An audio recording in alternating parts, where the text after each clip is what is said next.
बाजार में है आज एक्शन कमजोरी की तरफ और वजह है दुनिया भर के बाजार 9200 के नीचे फिसलता हुआ निफ्टी और बैंक निफ्टी 19200 के करीब। बड़ा सवाल है कि आखिरी 1.5 घंटे में आएगी रिकवरी या फिर दिन के निचले स्तरों के आसपास दिखेगी आज की क्लोजिंग। वायदा कारोबार की एक्सपायरी एक्शन भरपूर रहेगा 1.5 घंटा और ये एक्शन रखेंगे आपके सामने मैं और दीप मिलकर। फाइनल ट्रेड में आप सबका स्वागत है। नमस्कार, मैं हूं अनिल सिंघवी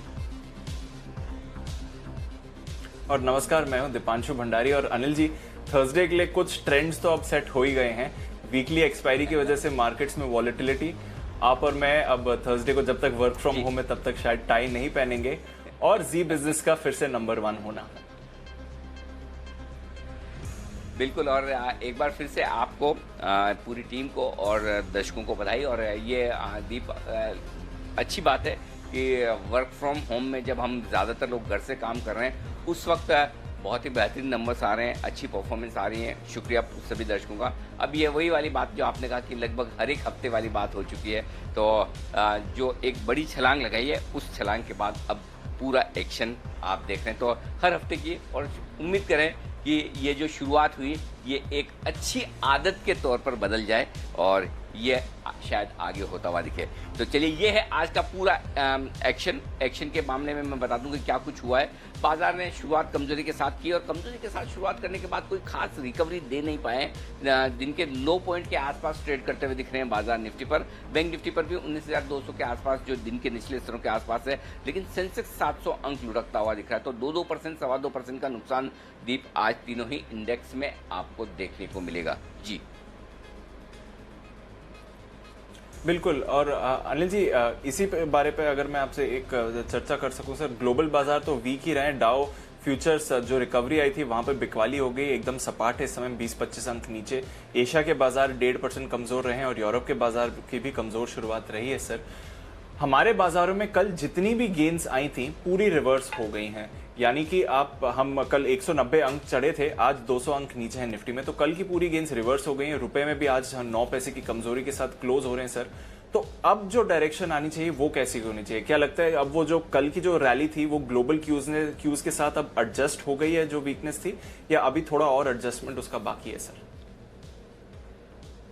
देखिए दीप, एक चीज जो बेहद साफ है वो ये कि देखिए पॉइंट सिंपल है, ग्लोबल मार्केट के साथ ही ट्रेड करना पड़ेगा, इसके अलावा आपके पास कोई इलाज है नहीं। क्योंकि दिक्कत यह है कि अगर ग्लोबल फैक्टर्स आपके लिए सपोर्टिव नहीं है तो फिर मामला मुश्किल हो जाता आपके लिए टिक पाना, क्योंकि कॉन्फिडेंस की कमी है।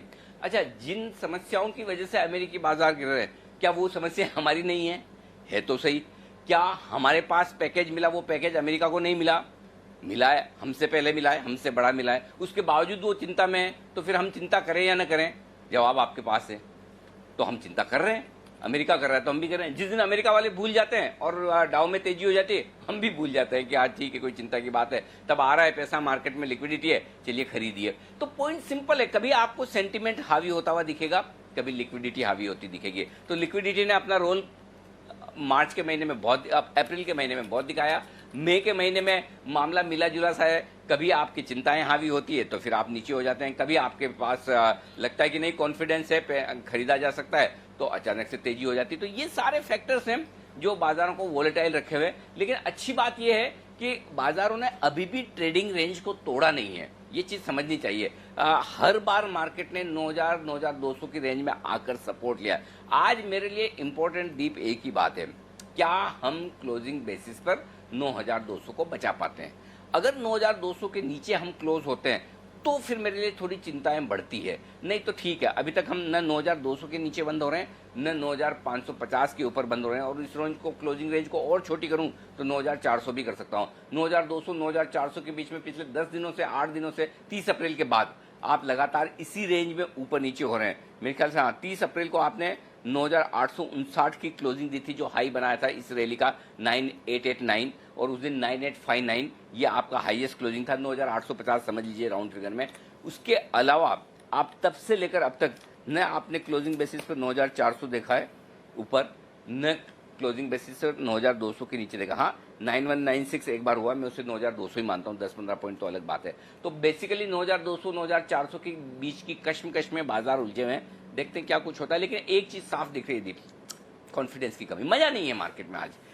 किसी भी लेवल से कोई साइजेबल रिकवरी अभी तक आई नहीं है। देखते हैं आखिरी 1.5 घंटे में क्या कुछ होता है। मैं डेटा तैयार करूंगा आज। और काफी लोगों की कंप्लेन आ रही है कि आपके 2:30 बजे वाला डेटा 3 बजे हो जाते हैं, 3:20 वाले डेटा 3:25, 3:30 तक हो जाते हैं। तो आज मैं शिकायत दूर करने का मौका हो ही रहा है। 1-2 दिन से कभी टेक्नोलॉजी इशू आ गए, कभी ब्रेकिंग न्यूज आ गई।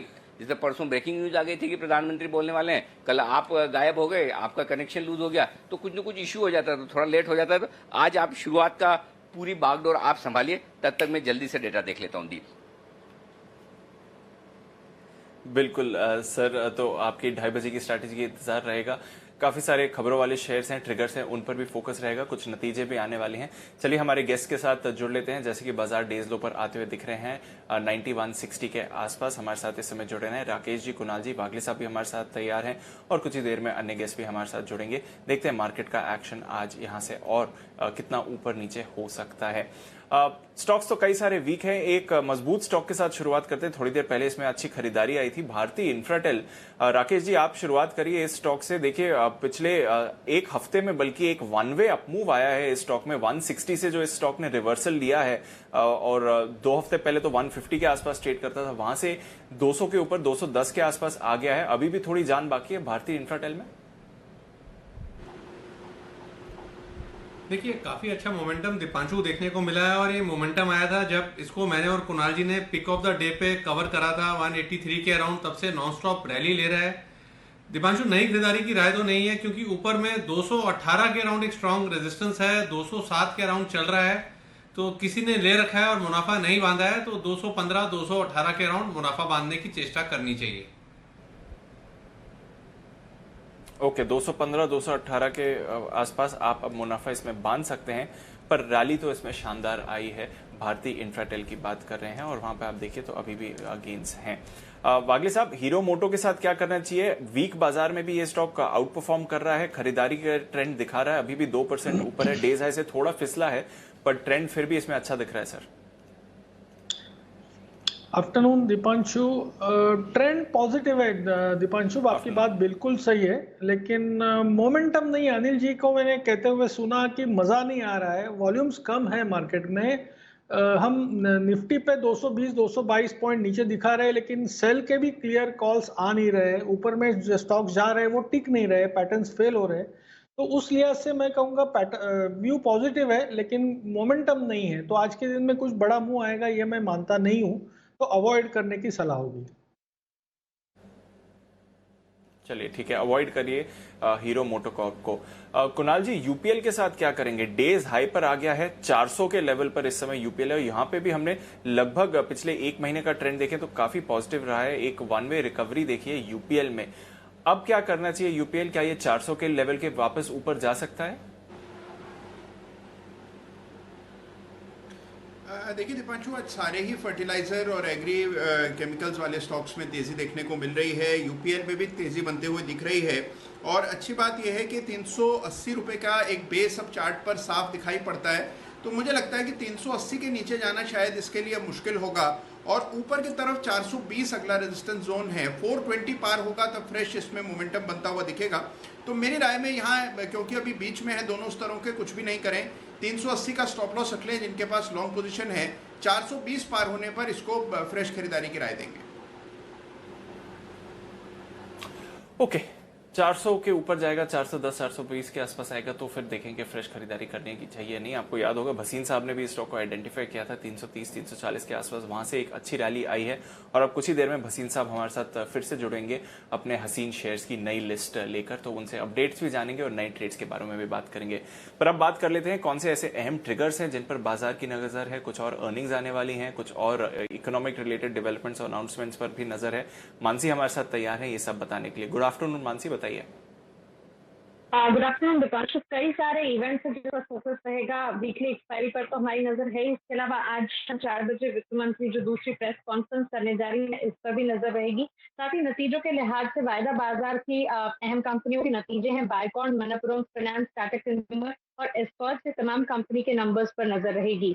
अशोक लेलैंड कंपनी एक बोर्ड बैठक करने जा रही है। एनसीडीज के जरिए पूंजी जुटाने को लेकर इसमें सोच विचार होगा। और साथ ही फाइनेंशियल स्टेबिलिटी और डेवलपमेंट काउंसिल यानी कि एफएसडीसी की एक बैठक है जिस पर हमारा फोकस है। बैठक में अर्थव्यवस्था के हालात, कोरोना लॉकडाउन की स्थिति पर चर्चा होने जा रही है। इस बैठक में क्या निकल कर आता है, इस पर भी फोकस रहेगा। कल की अगर बात करें, कोरोना पर ग्रुप ऑफ मिनिस्टर्स की एक महत्वपूर्ण बैठक होने जा रही है। इसके अलावा 15 मई कल के दिन ही लॉकडाउन 4.0 आपको बता दें जो कि आने वाला है, इससे जुड़ी सारी जो जानकारी है कल तक हमारे सामने आने वाली है। तो आज और कल के अनाउंसमेंट्स होंगे, लॉकडाउन 4.0 से जुड़ी सारी अहम जानकारियां जो हैं वो मिलती हुई कल तक हमें दिख जाएंगी।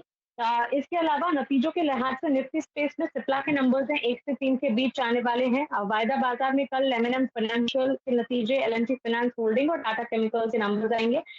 एमएनएम फाइनेंशियल, एलएनटी फाइनेंस और टाटा केमिकल्स बाजार बंद होने के बाद कंपनी अपने नतीजे पेश कर सकती हैं।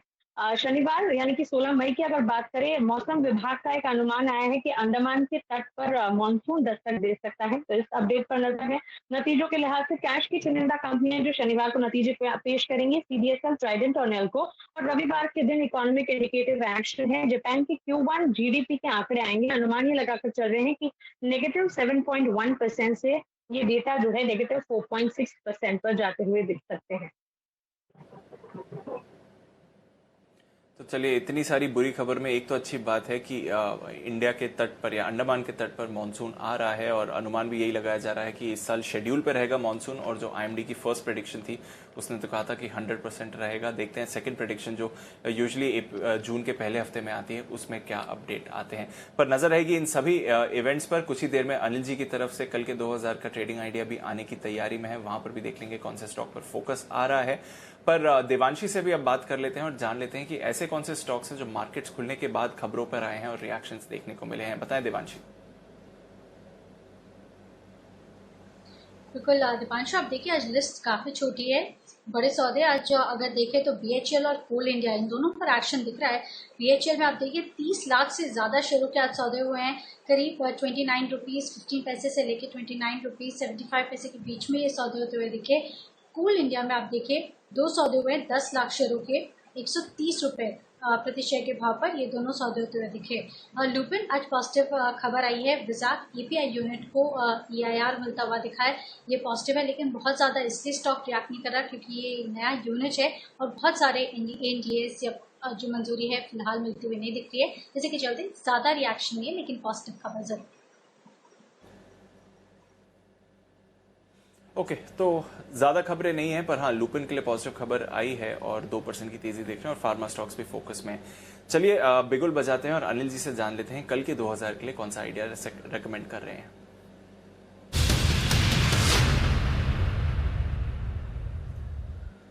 जी सर।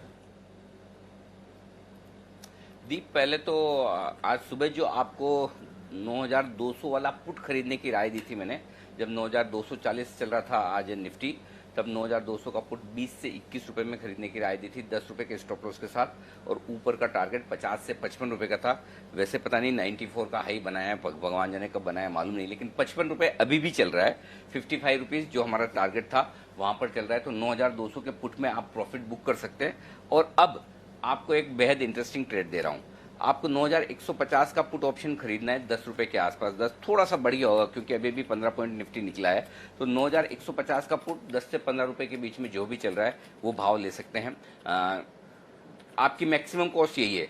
तो निफ्टी में बेसिकली आप 10 रुपए के स्टॉप लॉस, 15 रुपए के स्टॉप लॉस के साथ आप ट्रेड कर रहे हैं, ये समझ लीजिए। आज की एक्सपायरी वाला लेना है, ये ध्यान में रखिएगा। तो आज की एक्सपायरी वाला 9150 का पुट आपको लेना है, एट द मनी पुट है ये। और यहां पर आपको 50 से 75 रुपए तक के टारगेट आपको रखने हैं। मिनिमम 50 रुपए का टारगेट, मैक्सिमम 75 रुपए तक का टारगेट रखना है। ये आपके लिए पुट खरीदने की राय है निफ्टी का आज ही का।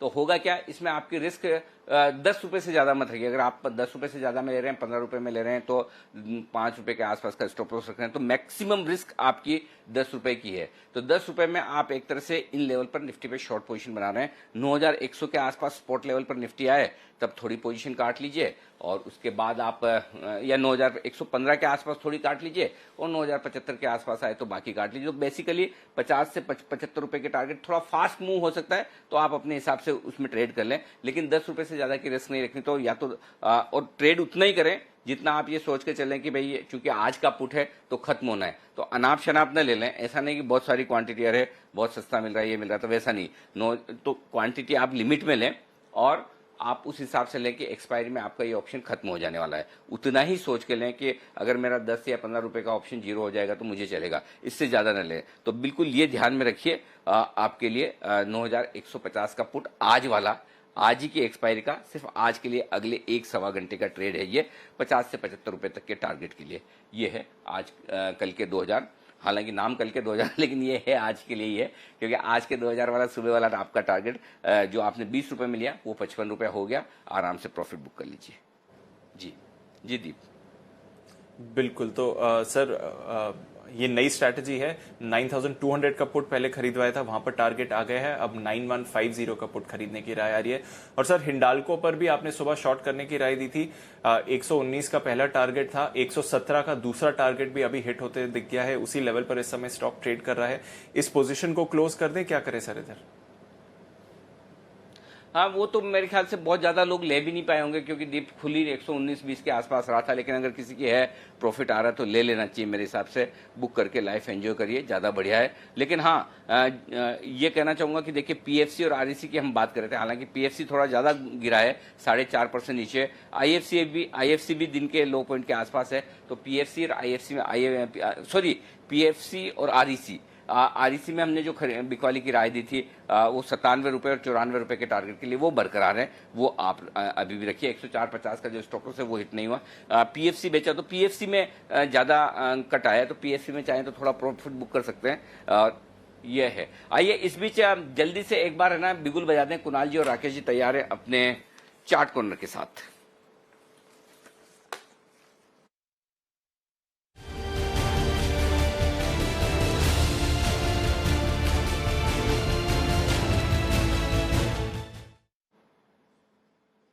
मैं आपके पास आऊं उससे पहले माफी चाहता हूं, एक बार एस्कॉर्ट्स के रिजल्ट्स आ गए, मुझे पहले रिजल्ट्स पढ़ने होंगे। एस्कॉर्ट्स का 92 करोड़ रुपए के मुनाफे का अनुमान था, उसके मुकाबले में 140 करोड़ रुपए के आसपास के मुनाफे का आंकड़ा आया। तो एस्कॉर्ट्स के रिजल्ट पहली नजर में उम्मीद से थोड़े से बेहतर दिख रहे हैं, कम से कम मुनाफे के लिहाज से। मैं एस्कॉर्ट्स के रिजल्ट आपके पास रखूंगा। और चार्ट कॉर्नर लेने के पहले एक बार जल्दी से मैं कुणाल जी से राय भी लूंगा। लेकिन स्टॉक देखिए लाल से हरे निशान में लौटता हुआ दिख रहा है। दिन के हाई पॉइंट की तरफ 803 रुपए पर आता दिख रहा है। जब तक कि हम पूरी डिटेल्स बताएं, एक बार जल्दी से चार्ट्स बता दीजिए कुणाल जी। एस्कॉर्ट्स अनिल जी देखिए, ओवरऑल स्ट्रक्चर मुझे मजबूत लग रहा है। एक रेजिस्टेंस चार्ट पर नजर आती है 805 रुपए 806 रुपए के आसपास, और जैसे ही एस्कॉर्ट्स 806 का लेवल निकालेगा तो इसमें एक ब्रेकआउट हो जाएगा और फिर मुझे लगता है बाय करना चाहिए। फिर 811 812 तक के लेवल्स आपको देखने को मिल सकते हैं इंट्राडे में, और 811 पार हुआ तो फिर इसमें फ्रेश ब्रेकआउट होगा। तो मेरी राय में इन स्तरों पर वेट एंड वॉच करें। 805 के ऊपर टिक जाए तब खरीदने का मौका बनेगा, और नीचे 790 के नीचे कमजोर हो जाएगा। 790 का लेवल टूट गया तो इसमें लॉन्ग पोजीशन से एग्जिट करना चाहिए। ओके, तो ये है आपके लिए एस्कॉर्ट्स पर आए। आइए अब कुणाल जी, राकेश जी बताएं अपने चार्ट कॉर्नर का आपका जो बिगुल है उसके लिए कौन सी पिक है आपकी? अनिल जी, हमारी बिकवाली की राय है बॉश पर। यहाँ पर एक ब्रेकआउट देखने को मिल रहा है, सारे सपोर्ट टूटे हैं। 9700 की एक मेजर नेकलाइन टूटी है और ये स्टॉक इजीली 9000 के नीचे फिसलने का दमखम रखता है। तो बॉश को बेचें। ओवर टू कुणाल जी। अनिल जी देखिए, आमतौर पर स्टॉक रेडार पर इसलिए नहीं रहता है क्योंकि ये F&O में बहुत ज़्यादा लिक्विड नहीं है, लेकिन आज जिस तरह का ब्रेकडाउन इस चार्ट पर आता हुआ दिख रहा है, कई दिनों के कंसोलिडेशन के बाद आज स्टॉक ने 9600 9600 के लेवल को ब्रीच किया है, और अब ऐसा लगता है कि ये स्टॉक 9000 के भी नीचे के लेवल्स आपको दिखाएगा। तो इन स्तरों पर हमारी शॉर्ट करने की राय है। यहाँ पर आपको जो स्टॉप लॉस है वो 9600 पर 9600 पर रखना है, जो कि ब्रेकडाउन का लेवल है। और नीचे पहला टारगेट 9180 रुपए का 9180 का, और दूसरा टारगेट 8950 का होगा। ओके, 9180 8950 ये हैं दो टारगेट। 9180 8950 बेचने की राय है बॉश। 9600 ये है आपका स्टॉप लॉस का लेवल। यहां पर बॉश के फ्यूचर्स में बिकवाली करने की राय कुणाल जी और राकेश जी की तरफ से आते हुए दिख रही है आपको। आइए आखिरी 1.5 घंटा सुमित जी वागले साहब, कुणाल जी, राकेश जी, चारों मेहमान हमारे साथ तैयार हैं इस वक्त। और अब देखते हैं कि कौन से बिगुल आपके सामने आते हुए दिखते हैं और उन बिगुल्स को भी हम आपके सामने रखेंगे। लेकिन फिलहाल आप देख सकते हैं बाजार दिन के लो पॉइंट के आसपास ट्रेड कर रहे हैं। 9150 के भी नीचे निफ्टी आता हुआ दिख रहा है और बैंक निफ्टी 19100 के आसपास ट्रेड करता हुआ दिख रहा है। तो कमजोरी काफी बाजार में आज नजर आ रही है। आइए अब वो शेयर जो एक्शन में है उन पर राय ली जाए। LIC हाउसिंग फाइनेंस ये फ्रेश कमजोरी दिखाता हुआ नजर आया यार। अब वायदा कारोबार में टॉप है। ये सारे के सारे जितने मजबूत थे NBFCs अब धीमे धीमे सब सरक रहे हैं। आज के टॉप 3 लूजर देखिए, आप दंग रह जाएंगे। LIC हाउसिंग फाइनेंस, चोला फाइनेंस और L&T फाइनेंस। और ये सारे के सारे स्टॉक ऐसे हैं जो रडार पर रहते हैं। तो सुमित जी, पहले तो LIC हाउसिंग फाइनेंस 254 रुपए के आसपास है, इस पर आप अपनी राय दीजिए। Good afternoon Anil ji. Anil ji, housing finance और फाइनेंशियल स्टॉक्स ऐसे हो गए कि हर रोज पलटी खाते हैं। एक दिन ऊपर जाता है, एक दिन नीचे जाता है, एक दिन लास्ट 4 दिन का अगर मैं ट्रेंड देखूं, एक दिन नीचे, एक दिन ऊपर, एक दिन नीचे, इसी तरह का ट्रेंड में स्टॉक्स चल रहे हैं। अभी कल ये ऊपर थे स्टॉक, आज सारे के सारे नीचे आ गए हैं। LIC हाउसिंग फाइनेंस में फ्रेश ब्रेकडाउन बिल्कुल आपने सही कहा, देखने को मिल रहा है। परसों का लो LIC हाउसिंग फाइनेंस में करीब करीब 259 के आसपास का है। जैसे ये लेवल टूटेगा तो उसके बाद गिरावट और देखने को मिलेगी LIC हाउसिंग फाइनेंस के अंदर। जिन्होंने सेल का पोजीशन लेके रखा है वो अपना पोजीशंस को होल्ड कर सकते हैं। 259 के नीचे फिर और भी गिरावट देखने को मिल सकती है। तो ये है आपके लिए राय इस वक्त LIC हाउसिंग पे। वागले साहब के लिए एक बिगुल और उसके तुरंत बाद भसीन साहब कार्यक्रम में हो रहे हैं शामिल, उनसे भी लेंगे उनकी राय। पहले बिगुल वागले साहब के लिए।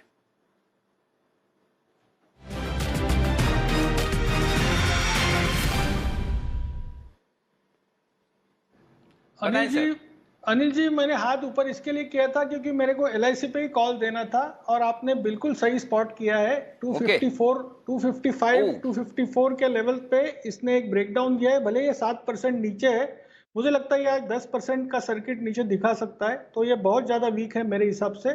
256.50 का मेरा स्टॉप लॉस होगा। पहला टारगेट 245, दूसरा टारगेट 240। 245, 240 और स्टॉप लॉस क्या बताया वागले साहब? अभी 252 है तो 256 के ऊपर का स्टॉप लॉस लीजिए। अभी 256 के ऊपर का स्टॉप लॉस और यहां पर बिकवाली करने की राय। आइए शामिल हो रहे हैं भसीन साहब कार्यक्रम में।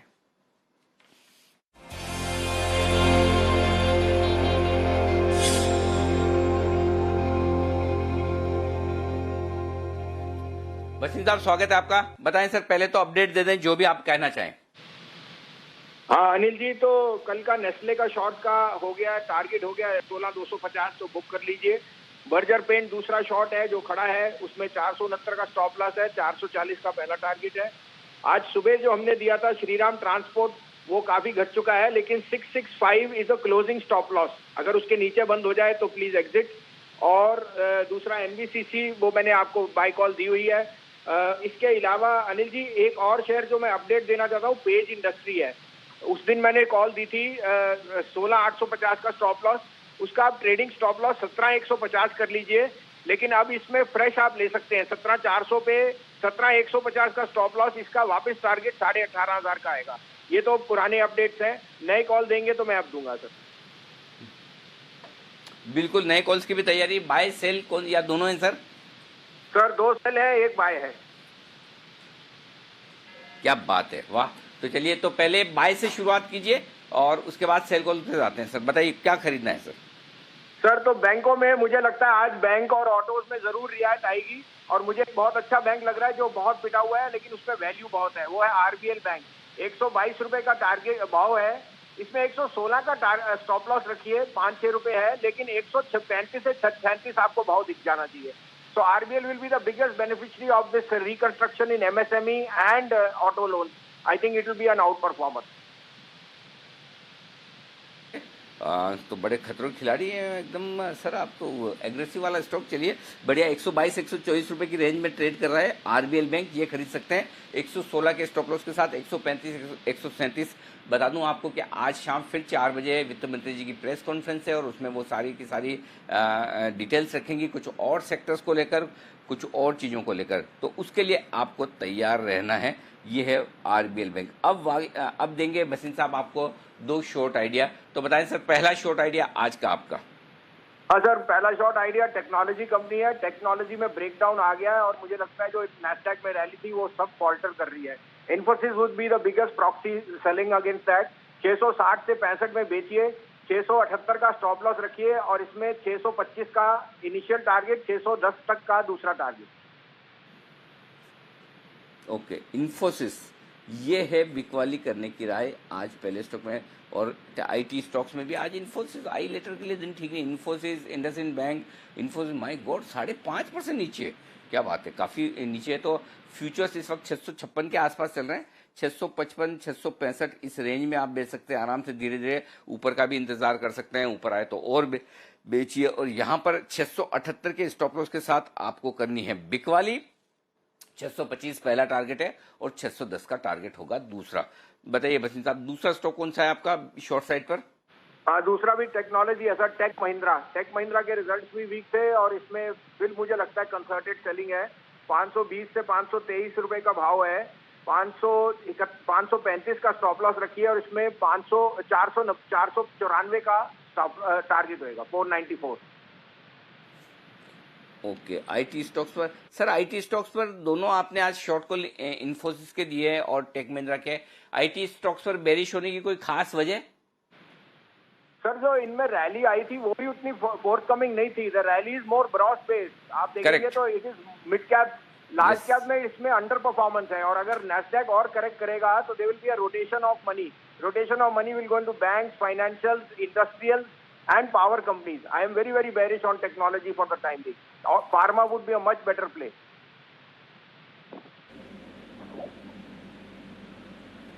ओके, तो फार्मा बेहतर प्ले रहेगा अगर आपको ये थीम खरीदने पर। टेक्नोलॉजी में डेफिनेटली ब्रेकडाउन आ रहा है, प्रेशर आ रहा है। भसीन साहब बहुत बहुत शुक्रिया हमारे साथ जुड़ने के लिए और 3 कॉल्स देने के लिए। टेक महिंद्रा, इन्फोसिस पर आपको करनी है बिकवाली, पर आरबीएल बैंक थोड़ा रिस्की शेयर रहता है जिस तरह से मूवमेंट आती है, बट भसीन साहब का कन्विक्शन है यहाँ पर आप करिए खरीदारी। तो ये तरह भसीन साहब के हसीन शेयर्स। बस कुछ ही देर में अनिल जी भी अपनी स्ट्रैटेजी हमें देंगे और जान लेंगे कि कौन से स्टॉक्स पर आपको फोकस करना चाहिए। बट मार्केट में फ्रेश बिकवाली का दबाव आ रहा है। अब 9150 के नीचे आपको आता हुआ दिख रहा है निफ्टी और 19100 तोड़ने की तैयारी में है इस समय बैंक निफ्टी। तो प्रेशर बढ़ता जा रहा है जहां तक मार्केट्स का सवाल है इस समय, और इसलिए आप देख भी रहे हैं कि प्रेशर कुछ उन स्टॉक्स में आ रहा है जो अभी तक के अच्छे परफॉर्मेंस रहे हैं।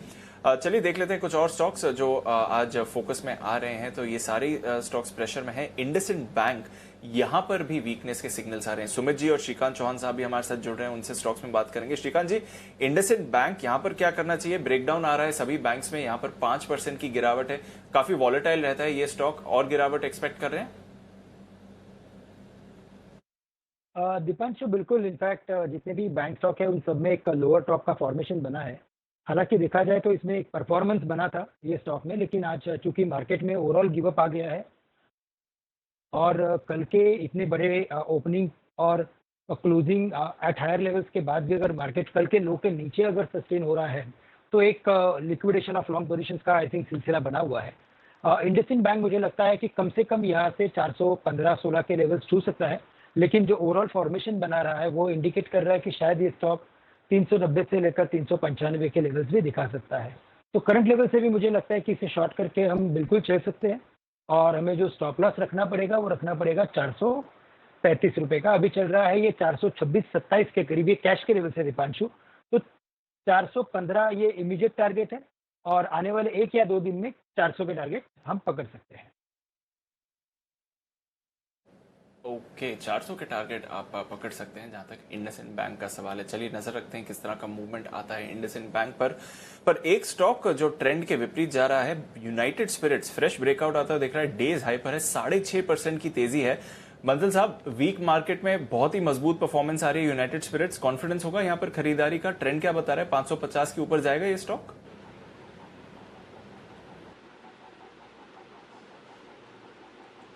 जब से महाराष्ट्र में होम डिलीवरी की न्यूज सामने आई है लेकर की, तब से स्टॉक के अंदर एक यू टर्न देखने को मिला है। बेहतरीन टेक्निकल रुझान है। दीपांशु, कोई नियर बाय स्टॉप लॉस नहीं है, जिसने ले रखा है होल्ड करें। आपने जो लेवल्स बोले हैं 550 के लेवल्स पे नजर रखनी चाहिए। 550 के लेवल्स डिसाइसिवली टूटे हैं, उसके ऊपर सस्टेन करें, तब एक और फ्रेश खरीदारी का कैंडिडेट बनेगा। 550 के ऊपर सस्टेन करता है तब 572 के लेवल्स देखने को मिलेंगे। तो फ्रेश खरीदारी 572 के ऊपर करें, जिन्होंने ले रखा है वो होल्ड करें। ओके, 550 के ऊपर आप खरीदारी करें तो अच्छा मूवमेंट आएगा। श्रीकांत जी, आप भी इस स्टॉक को ट्रैक करते हैं, आप कुछ कहना चाह रहे थे यूनाइटेड स्पिरिट्स के बारे में? बिल्कुल दीपांशु, इनफैक्ट इसकी जो फॉर्मेशन काफी स्ट्रॉन्ग फॉर्मेशन है और जो कल के पैटर्न के बाद आज का जो रिवर्सल पैटर्न बना है ये क्लियरली इंडिकेट करता है कि शायद ये स्टॉक आज जाते जाते ही इसमें एक 555 से लेकर 560 के लेवल से दिखा सकता है। साथ ही साथ इसने बड़े फॉल का एक करेक्टिव पैटर्न भी कंप्लीट किया है। तो लगता है मुझे आने वाले दिनों में irrespective of the broader setup of the market शायद ये स्टॉक आउट परफॉर्म करते करते एक बार 650 के लेवल्स को भी दिखा सकता है। तो काफी स्ट्रॉन्ग कैंडिडेट है। मुझे नहीं लगता कि इसमें जो भी पोजीशन है उसे कोई भी लेवल से बेचना चाहिए। लेकिन ये जैसे भी बंसल जी ने बताया, मुझे लगता है कि अगर एकदम शॉर्ट टर्म अगर पोजीशन अगर किसने बना के रखी हो तो वो 555 से लेकर 560 के रेंज में बेचे। लेकिन जो लॉन्ग टर्म पोजीशंस पड़ी हो उसे रखिए। 700 का भाव आने वाले दिनों में दिखाई दे सकता है। बड़ा कन्विक्शन कॉल आ रहा है, 650-700 के लेवल्स आने के लिए तैयार हैं यूनाइटेड स्पिरिट्स में। यूनाइटेड ब्रूरीज भी आज अच्छा परफॉर्म कर रहा है। महाराष्ट्र में होम डिलीवरी अलाउड है लिकर के लिए, पर मुंबई में अलाउड नहीं है। तो ये एक बात है जो आपको ध्यान में रखनी चाहिए। अनिल जी बस अपनी स्ट्रैटेजी देने के लिए तैयार है, उनके पास चलेंगे और जानेंगे कि क्या डायरेक्शन बन रही है इस समय मार्केट की। पर उससे पहले कुछ और स्टॉक्स पर नजर डाल लेते हैं जो आज बढ़िया एक्शन हमें इस बाजार में दिखा रहे हैं। देखते हैं कि किस तरह का मूवमेंट आता है।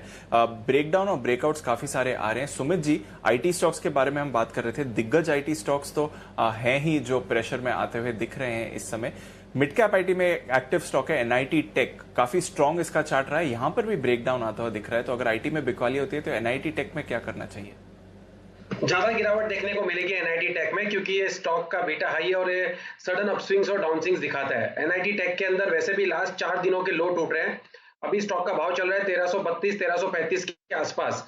लास्ट 3-4 दिनों के लोज ब्रेक हुए हैं। अगर आज क्लोजिंग ये जो लेवल्स चल रहा है इसके नीचे देखने को मिलती है तो ये ब्रेकडाउन होगा और फिर नीचे में 1300 से लेके 1260 तक का मूव एनआईटी टेक के अंदर देखने को मिल सकता है। ऊपर में जब तक अब ये 1380 1390 का लेवल नहीं तोड़ेगा तब तक स्ट्रक्चर वीक है। लॉन्ग पोजीशंस अवॉइड करके चलने का सलाह रहेगा। सेल साइड का व्यू लेके काम किया जा सकता है। ओके, ब्रेक डाउन आ रहा है आज आईटी में और इसलिए सेल की रिकमेंडेशन आ रही है। जहां तक सवाल है इस समय एनआईटी टेक का, सारी आईटी स्टॉक्स इस समय प्रेशर में आपको आते हुए दिख रहे हैं तो एनआईटी टेक भी उसमें शामिल ही है इस समय। पर एक स्टॉक जो अच्छी परफॉर्मेंस दिखा रहा है सेंचुरी प्लाई। एक बार सेंचुरी प्लाई पर नजर डालिए, 5% की तेजी आ रही है वहां पर, तो खरीदारी होती हुई दिखती है। देखते हैं नजर क्या होती है जहां तक इस स्टॉक के आगे के मूवमेंट का सवाल है। बजाज फाइनेंस में एक ब्रेकडाउन आया है इस समय। वागले जी, बजाज फाइनेंस को बेचना चाहिए? सुबह अच्छी शुरुआत रही, कल अच्छी गेंस रही, बट वो सारी गेंस गिव अप कर रहा है। जिस तरह से बाकी एनबीएफसीज में प्रेशर आ रहा है, बजाज फाइनेंस पे भी गिरावट है, शॉर्ट करना चाहेंगे इसे?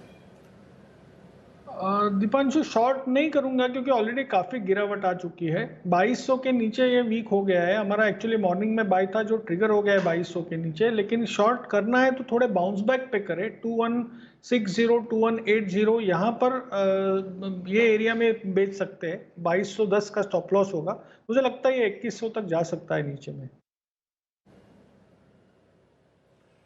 ओके, बजाज फाइनेंस वीकनेस आ रही है। देखिए सुबह 5% ऊपर था, लगभग 5% ऊपर था ये स्टॉक और वहां से एक कंप्लीट रिवर्सल आपको आते हुए दिखा है। सभी एनबीएफसीज में आप देखेंगे इस समय तो एक कंप्लीट रिवर्सल हुआ है। तो जितनी भी स्ट्रेंथ आ रही थी इनमें वो आ गई है। एलआईसी हाउसिंग फाइनेंस, वागले साहब ने बोला उन्हें लग रहा है 10% का सर्किट लगेगा आज निचले लेवल पर।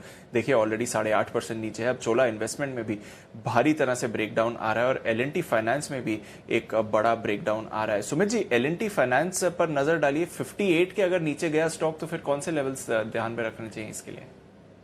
दीपांशु, अगर ये लेवल्स ब्रेक होते हैं तो उसके बाद फिर और नीचे के लेवल्स आएंगे और फिर नीचे से वापस से जो 3-4 दिन पहले का हम रेंज देख रहे थे 55 रुपए 52 रुपए, उस रेंज में आ सकता है। लेकिन जो आपने कहा 58 का लेवल ब्रेक हो उसके बाद ही वो लेवल्स आएंगे। नहीं तो जिस तरह से ये फाइनेंशियल स्टॉक्स यूटर्न मारते हैं, कोई भरोसा नहीं कि आज जो फॉल आया कल फ्राइडे को वीकेंड में और क्लोजिंग में हमें वापस से पूरा का पूरा यूटर्न देखने को मिले। तो 58 का लेवल टूटता है, उसके बाद ही इसमें गिरावट आएगी। फिर नीचे में 55 और 52 तक के लेवल देखने को मिलेंगे। नहीं टूटता है तो फिर ये यहीं कहीं से पूरा का पूरा यूटर्न लेगा कल के दिन में।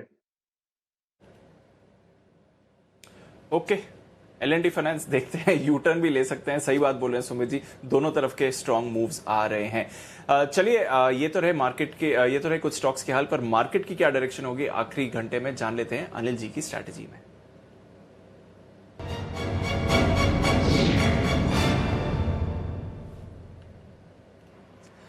अनिल जी, लगातार दूसरे दिन हम देख रहे हैं कि ग्लोबल बाजारों से बिल्कुल सहारा नहीं मिल रहा है। डाउ फ्यूचर्स काफी वॉलेटाइल हैं। इस समय आप 40-50 अंक की गिरावट देखेंगे डाउ फ्यूचर्स में। एशिया के बाजार कमजोर बंद हुए हैं 1.5 से 2% की गिरावट के साथ, और यूरोप के बाजारों की कमजोर शुरुआत के बाद और ज्यादा बिकवाली हुई है। अब 2% से ज्यादा गिरावट आप देखेंगे सभी यूरोप के बाजारों में, तो वहां से भी सर सहारा बिल्कुल नहीं आ रहा है। कच्चे तेल में हल्की सी खरीदारी हो रही है, बट एक रेंज में ही रहा है कच्चा तेल, तो वहां से कुछ क्यूज नहीं है सर। तो मिले जुले हैं, बहुत अच्छे नहीं बहुत खराब नहीं। ऐसा भी नहीं कि कोई बहुत मुंह फुला के बैठ जाए आपकी डाउ बहुत खराब है। डाउ 38 पॉइंट ही तो नीचे है, इसमें कौन सा बहुत बड़ी बात है कि इतना कल तो 150 पॉइंट ऊपर था फिर भी 500 पॉइंट नीचे आ गया, तो वो तो ये तो चलता रहेगा दीप। तो मुझे नहीं लगता कि कोई बहुत चिंता की बात है, लेकिन हाँ ऐसा भी नहीं कि बहुत अच्छे हैं कि जिससे हम खुश हो जाएं। और बचा हुआ समय हमें 1 घंटा तो अपनी एक्सपायरी के हिसाब से निकालना है। अब आइए मैं आपको बड़ी इंटरेस्टिंग चीज बताता हूँ। 9,145 पर निफ्टी स्पॉट ट्रेड करा है, ठीक है। अब आपने 9,200 के नीचे ट्रेड करना शुरू किया तो ये एक रिस्क खुल गई। रिस्क क्या खुली है कि 30 अप्रैल के बाद, ये मई का महीना है जो जिसमें हम अभी ट्रेड कर रहे हैं, आज है ना 14 मई, ठीक है। इस मई के महीने में दीप आपने एक भी बार, सुनिए ध्यान से, हाँ, एक भी बार आपने 9,200 के नीचे की क्लोजिंग नहीं दी, ठीक है। वर्स्ट क्लोजिंग 9196 की थी परसों, तो 9,200 के नीचे आपने क्लोजिंग नहीं दी, मतलब 9196 को आप 9,200 ही मानो भाई। तो 9,200 के नीचे क्लोजिंग नहीं देखिए, आज आखिरी 1 घंटे में आप उसके नीचे हैं। अब पता नहीं रिकवर हो जाए, और अगर रिकवर ना हुए तो पहली बार आप रेंज के नीचे ट्रेड करके क्लोज देने की कोशिश करेंगे।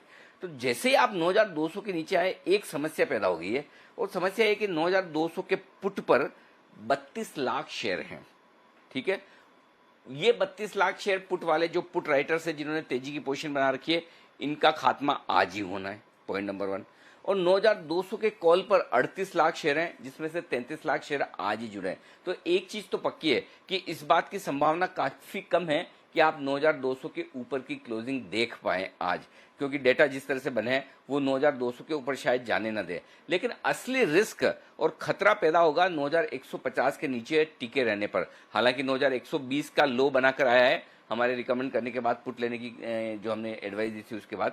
तो 9,150 अगर टूटता है तो फिर आपके लिए 55 लाख शेयर ऐसे होंगे जो रिस्क पर आ जाएंगे, और जिनकी प्रीमियम खत्म होने का पूरा खतरा है। तो जिन लोगों ने पुट बेचकर तेजी कर रखी है उनके लिए थोड़ी सी रिस्क हो जाएगी। तो 9,150 टूटा तो आप 9,116, तो हम पहले बात कर ही रहे थे जहां से बाजार घुमा था, तो 9,100 9,175 तक आने की जगह बनती है। और इसीलिए मैं कह रहा था कि 9,115 के आसपास पहले आधा पुट काटिए और उसके बाद 9,075 का वेट करिए। तो आधा आपने काट लिया होगा, नहीं तो आप अपनी कॉस्ट का स्टॉप लॉस कर लें। तो ओवरऑल मुझे ऐसा लग रहा है अगर 9,150 के नीचे हम टिके रहे तो थोड़ा और 50 पॉइंट की जगह खुल रही है। 9,200 के ऊपर निकले तो ही आप अपनी शॉर्ट काटिए, अदरवाइज मत काटिए। 9,200 के ऊपर बंद होता हुआ दिखे बाजार तो फिर आप शॉर्ट काट लीजिए, फिर शॉर्ट में मत रहिए, फिर शॉर्ट काट के आराम से बैठ जाइए। लेकिन अगर 9,200 के नीचे बंद होता हुआ दिख रहा है तो फिर आप अपनी शॉर्ट को रख सकते हैं। अगर 9,200 के ऊपर बंद हो तो फिर चिंता की ज्यादा बात नहीं। ये आपका निफ्टी हो गया। आइए बैंक निफ्टी भी बता दूं। बैंक निफ्टी में जो पोजीशन बनी हुई है 19,000, ऐसा लग रहा है शायद 19,000 के नीचे क्लोज ना हो, और डीप उसकी वजह है कि 19,000 के पुट में 15 लाख शेयरों का ओपन इंटरेस्ट है जो कि हाईएस्ट है और बड़ा सपोर्ट है। लेकिन ऐसा भी नहीं लग रहा है कि बहुत ऊपर आप जा पाएंगे। 19,300 19,400 दबाकर कॉल राइटिंग हुई है, तो इस रेंज में जाकर अटक जाएंगे अगर गए तो भी। अगर निफ्टी ने थोड़ा जोर लगाया और ऊपर आने की कोशिश की तब भी बैंक निफ्टी ऊपर नहीं आ पाएगा ज्यादा, ये ध्यान में रखिए। तो बैंक निफ्टी के लिए नीचे 19,000 है, ऊपर 19,400, इसी रेंज को ट्रेड करना। तो 19,300 19,400 आए तो वापस शॉर्ट कर लिए, और निफ्टी में भी 9,200 के आसपास आए तो वापस शॉर्ट कर लिए। क्लोजिंग 9,200 के ऊपर हो तो शॉर्ट काट के जाइए, जो मैं 3:20 पर आपको बता दूंगा। और आज मैं एकदम टाइम से बताऊंगा, 3:20 नहीं, आज मैं 3:15 पे बताना चालू कर दूंगा। तो जिन लोगों को क्लोजिंग की स्ट्रेटेजी लेनी पहले से तैयार है, मैं 3:15 पे बताना शुरू कर दूंगा, ठीक है ना। बिल्कुल अनिल जी, तो 3:15 पर ही आपको अपडेट मिल जाएगा। बट बैंक निफ्टी एक रेंज में है, लोअर एंड पर खरीदारी कर सकते हैं, अपर एंड पर बिकवाली, और वैसे ही निफ्टी पर है। बट 9,200 के ऊपर अगर निफ्टी क्लोज होता है तो फिर आपको अपने शॉर्ट्स काट देने चाहिए। यूनाइटेड स्पिरिट्स, यूनाइटेड ब्रूरीज दोनों में ही भरपूर एक्शन है। यूनाइटेड स्पिरिट्स अब 550 के ऊपर जाते हुए दिखाया जाए तो लेवल्स के बारे में अभी हम बात कर रहे थे, और यूनाइटेड ब्रूरीज भी 950 के ऊपर जाते हुए दिख रहा है इस समय। भरपूर एक्शन है इस स्पेस में। आइए स्वागत करते हैं आशीष कुकरेजा साहब का भी, जान लेते हैं कि उनकी मार्केट पर राय क्या बन रही है। कुकरेजा साहब, लिकर स्टॉक्स में काफी एक्शन चल रहा है, कुछ खबरें आ रही हैं आपको? कुछ ये सिर्फ लॉकडाउन को खुलने से या कुछ जगहों पर होम डिलीवरी शुरू हो गई है उसकी वजह से एक्शन है, या फिर कुछ और भी ट्रिगर्स हो सकते हैं इधर? नहीं, आई थिंक वही एक फैक्टर है उसमें, जो आपको कभी अलग अलग न्यूज फैक्टर आता रहता है, उसकी वजह से थोड़ा सा मूवमेंट है, but I don't read anything beyond it. Product ने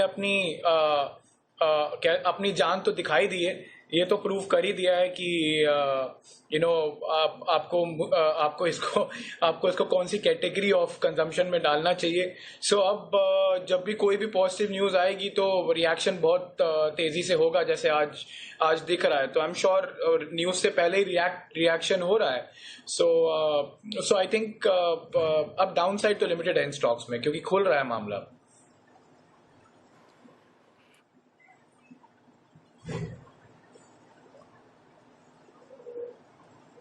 हाइपर ट्रेड कर रहे हैं। चलिए बिगुल बजाते हैं सुमित जी के लिए सैटेलाइट का।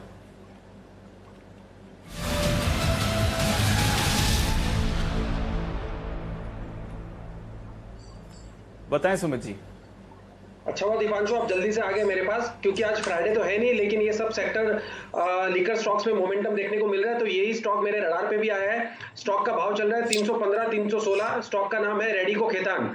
रेडिको खेतान के अंदर यहाँ से अपसाइड मूव देखने को मिलना चाहिए। मेरे को ऐसा लगता है कि जिस तरह से स्टॉक के अंदर ब्रेकआउट है, जिस तरह से स्टॉक का चार्ट देखने को मिल रहा है, उसको देखते हुए लगता है कि ये स्टॉक यहाँ से इंट्राडे में और आने वाले दिनों में एक अच्छा अपसाइड मूव दिखा सकता है। इसका 200 डीएमए लेवल 320 है। जैसे 320 का लेवल ब्रेक करेगा और उसके ऊपर ये सस्टेन करेगा, तो मेरे को लगता है कि 330 रुपया पहला टारगेट और 350 रुपया दूसरा टारगेट, 330 और 350 के टारगेट के लिए रेडिको खेतान के अंदर लॉन्ग पोजीशंस इनिशिएट करें, और नीचे में स्टॉप लॉस बनेगा 300-302 रुपए के आसपास। रेडिको खेतान बाय 300-302 का स्टॉप लॉस, 330 से लेके 350 का टारगेट, कैरी ओवर कॉल है ये।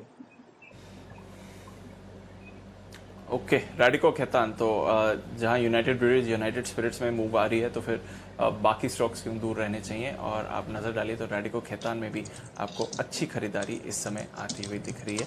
नज़र डालते हैं वहाँ पर और देखते हैं कि किस तरह के मूव्स आते हैं। मैरिको, आज सुबह इस स्टॉक के बारे में भी हम बात कर रहे थे। देखिए डेज हाई पर वापस आने की कोशिश कर रहा है, 317 पर आए। अनिल जी थोड़ी देर में एक और आज के 2000 की स्ट्रैटेजी देने की तैयारी में, देखते हैं किसी स्टॉक पे आती है या फिर इंडेक्स पर आपको मूव लेना चाहिए। बट मूव काफ़ी आ रही हैं बाजार में, और कंजम्पशन जो नेम्स हैं वहां पर आपको बढ़िया एक्शन बनते हुए दिख रहा है। श्रीकांत जी, डाबर का चार्ट देखिए, यहां पर भी कुछ एक्शन आ रहा है। जिस तरह से कंजम्पशन स्टॉक्स में एक रिवर्सल है, क्या डाबर में ट्रेड बन सकता है? 2.5% की तेजी के साथ इस समय डाबर दिख रहा है। देखा जाए तो दीपांशु, हर एक एफएमसीजी स्टॉक में हायर टॉप हायर बॉटम का सिलसिला बना हुआ है, या तो शायद उनमें एक ट्रायंगल फॉर्मेशन बना है। तो ये क्लियरली इंडिकेट कर रहा है कि as compared to other market है, तो फाइनेंशियल्स या आईटी छोड़ेंगे तो इनको छोड़ के ये सब सेक्टर्स में लोअर लेवल्स पे बाइंग आ रहा है। और आज डाबर में एक रिकवरी का पैटर्न जरूर बना है, और स्टॉप लॉस भी काफ़ी नज़दीक का है। तो 445 के स्टॉप लॉस के साथ मुझे लगता है कि पोजीशंस लॉन्ग करनी चाहिए। हमें शायद वापस एक बार ये 480 से लेकर 490 के लेवल्स दिखा सकता है। बट अगर स्पेसिफिकली अगर एफएमसीजी की बात करें तो दीपांशु, मुझे लगता है कि ब्रिटानिया पे ज़्यादा फोकस करना चाहिए, क्योंकि ये एक स्टॉक ऐसा है कि जिसने अपना एक 2 साल का कंसोलिडेशन पूरा कर लिया है, और उसके बाद इसमें एक टेक्निकल ब्रेकआउट का फॉर्मेशन बना है। दीपांशु, ऐसे फॉर्मेशंस मैंने देखे, मैंने रीड किए हैं, और उसके बाद उसमें जो तेज़ी बनती है वो गजब की होती है। तो करंट लेवल से भी मुझे लगता है कि अगर कोई स्पेसिफिक कोई एफएमसीजी में अगर स्टॉक जाके लेना है कंजम्पशन रिलेटेड, तो डाबर ब्रिटानिया पे ज़्यादा फोकस करें और उसे बाय करें। ओके, ब्रिटानिया पर फोकस करें, वहां पर आपको बढ़िया मूव दिखेगा। चलिए बिगुल बजा के जान लेते हैं अनिल जी की तरफ से अगली रिकमेंडेशन क्या है कल के 2000 में।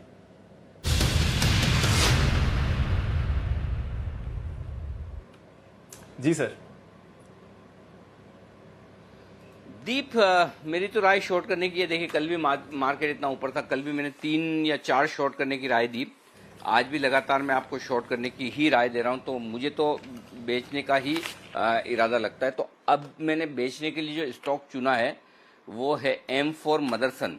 ओके, 81 हाफ 82 की रेंज में इसे बेची, 81 82 की रेंज में बेची इसको। ये है आपके लिए शॉर्ट का आइडिया। इसमें स्टॉप लॉस आपको लगाना है 84.25 का। पहले मैं टारगेट 80 का रख रहा था, अब 80 का छोड़ दीजिए, 80 के बहुत नज़दीक है। टारगेट रखिए आप 78, 76 और 73, ये 3 टारगेट है कल तक के लिए। क्यों बेचना है वो मैं आपको लॉजिक बता दूं, और इस बेचने में क्यों बेचने में है ना, मुझे धन्यवाद देना है कुणाल जी और राकेश जी को। और धन्यवाद इसलिए देना है क्योंकि उन्होंने मुझे आइडिया दिया मदरसन सुमी का। जब बॉश बेचने की बात उन्होंने की, तो जब बॉश बेचने की बात आई वहीं से मेरे दिमाग में आया। और उसमें हुआ ये कि जर्मनी में जो लॉकडाउन धीमे धीमे ओपन किया गया, उसमें कई सारे प्लांट्स ओपन हुए। अब एक खबर जो आई है वो ये कि जर्मनी ने अपना सबसे बड़ा, जर्मनी में जो वॉक्सवैगन है, उन्होंने अपना प्लांट वापस बंद करने का निश्चय किया है। तो जो मदरसन सुमी है उसका 60% रेवेन्यू करीबन वॉक्सवैगन से आता है। वॉक्सवैगन ने यूरोप में इस हफ्ते में 4 प्लांट अपने बंद किए। देखिए इसमें दिक्कत क्या है, आप पॉइंट को समझिए। ये प्लांट तो बंद ही थे, बंद होने के बाद खुले और खुलने के बाद वापस बंद हो रहे हैं, ये चिंता की बात है। यानी कि जैसे ही लॉकडाउन में रिलैक्सेशन मिला, प्लांट खुले और प्लांट खुलने के बाद बंद हो रहे हैं। अब खुलने की वजह क्या बताई जा रही, वो और भी चिंता की बात है। कोरोना नहीं है, डिमांड नहीं है। अब खुलने के बाद बंद होने की वजह जो बताई जा रही है, माफ कीजिएगा, कि डिमांड नहीं है इसलिए प्लांट बंद करने पड़ रहे हैं। अब सोचो, अगर कोरोना से हम निपट भी लेते हैं, ठीक भी हो जाते हैं, ये डिमांड से कौन निपटेगा? अगर डिमांड नहीं है और उसके लिए प्लांट बंद हो रहे हैं। अब तक तो समझ में आ रहा था चलो आप हर चीज के लिए कोरोना को दोष दे दो, भाई कोरोना है, कोरोना है, कोरोना के चक्कर में कुछ नहीं हो रहा। लेकिन कोरोना खुलने के बाद अगर डिमांड नहीं है और डिमांड की वजह से वापस प्लांट शटडाउन करने का डिसीजन अगर आपका वॉक्सवैगन ले रहा है, तो ये फिर उन सारी तमाम ऑटो एंसिलरी कंपनियां जो कि विदेशों में सप्लाई करती है, उनके लिए मुझे लगता है कि ये थोड़ा सा मुश्किल वाला मामला है। और ये खबर आज ही है, तो अब धीरे धीरे जैसे ये खबर आएगी, फैलेगी आगे, तो फिर आपको समझ में आएगा कि ये इनके लिए बड़ा मुश्किल वाला मामला हो सकता है। तो ये एक बड़ा चैलेंजिंग टाइम है, जो लॉकडाउन खुलने के बाद वाली जो सिचुएशन है ना, जो लोग अंदाजा नहीं लगाना चाहते हैं, उनके लिए एक बड़ा आई ओपनर है कि जर्मनी में क्या हो रहा है। जरा देखिए, सुनिए, पढ़िए। अगर जर्मनी में लॉकडाउन में रिलैक्सेशन लेने के बाद प्लांट खुलते हैं, प्लांट को इसलिए बंद किया जा रहा है कि डिमांड नहीं आ रही, तो ये चिंता की बात आगे हो सकती है। एनीवे, जो आज ही के लिए शॉर्ट कर रहे हैं उन्हें 82 का स्टॉप लॉस ले आना है, क्योंकि 80 तोड़ दिया तो एक बार आप कॉस्ट पे ले आइए स्टॉप लॉस 82 के आसपास। 81-50 पे हमने बोला था, 82 के आसपास ले आइए तो आपको नुकसान नहीं होगा। या वैसे 2000 तो आपके बन गए होंगे। जो पोजिशनल ट्रेड कर रहे हैं कल तक के लिए, उन्हें 84 रुपये 25 पैसे आज का हाई का अभी स्टॉप लॉस रखना है। बाद में स्टॉप लॉस आप सुटेबली नीचे ले आइएगा 82 रुपये पे। नीचे में 78, 76, 73, 78, 76, 73 ये स्टॉप लॉस का लेवल है। अभी के लिए स्टॉप लॉस 82 कर लीजिए और पोजिशनल रखना है तो 84.25, ये आपके लिए मदरसन सुमी में बेचने की राय। फंडामेंटली भी, टेक्निकली आप बोले तो बॉश वाले हमारे एक्सपर्ट कुणाल जी, उन्हीं से पूछ लूं। कुणाल जी, क्या इसके चार्ट्स भी कमजोर हैं बॉश की तरह? अनिल जी देखिए, बिल्कुल कमजोर है। सबसे अच्छा बात अनिल जी ये है कि एक बहुत क्लीन रेजिस्टेंस चार्ट पर नजर आती है, जिससे 3 बार स्टॉक ने टकराया है और तीनों बार इस लेवल को पार करने में विफल रहा है, यानी कि 3 रिजेक्शंस हुए हैं। अगर 3 रिजेक्शन एक ही स्तर पर देखते हैं तो आमतौर पर फिर बड़ा फॉल आता है। इस स्टॉक में मुझे लगता है कि अनिल जी 74 रुपये पहला टारगेट होना चाहिए। 74 तक कोई मीनिंगफुल सपोर्ट चार्ट पर नजर नहीं आता है, तो 74 रुपये के लेवल्स भी आपको मदरसन सुमी में देखने को मिल सकते हैं। मैं थोड़ा पोजिशनल लिहाज से बोल रहा हूँ, और एकदम शॉर्ट टर्म के हिसाब से देखें तो मुझे लगता है कि 77 पहला टारगेट होना चाहिए। 77, 74 के टारगेट के लिए शॉर्ट पोजिशन बिल्कुल सही है।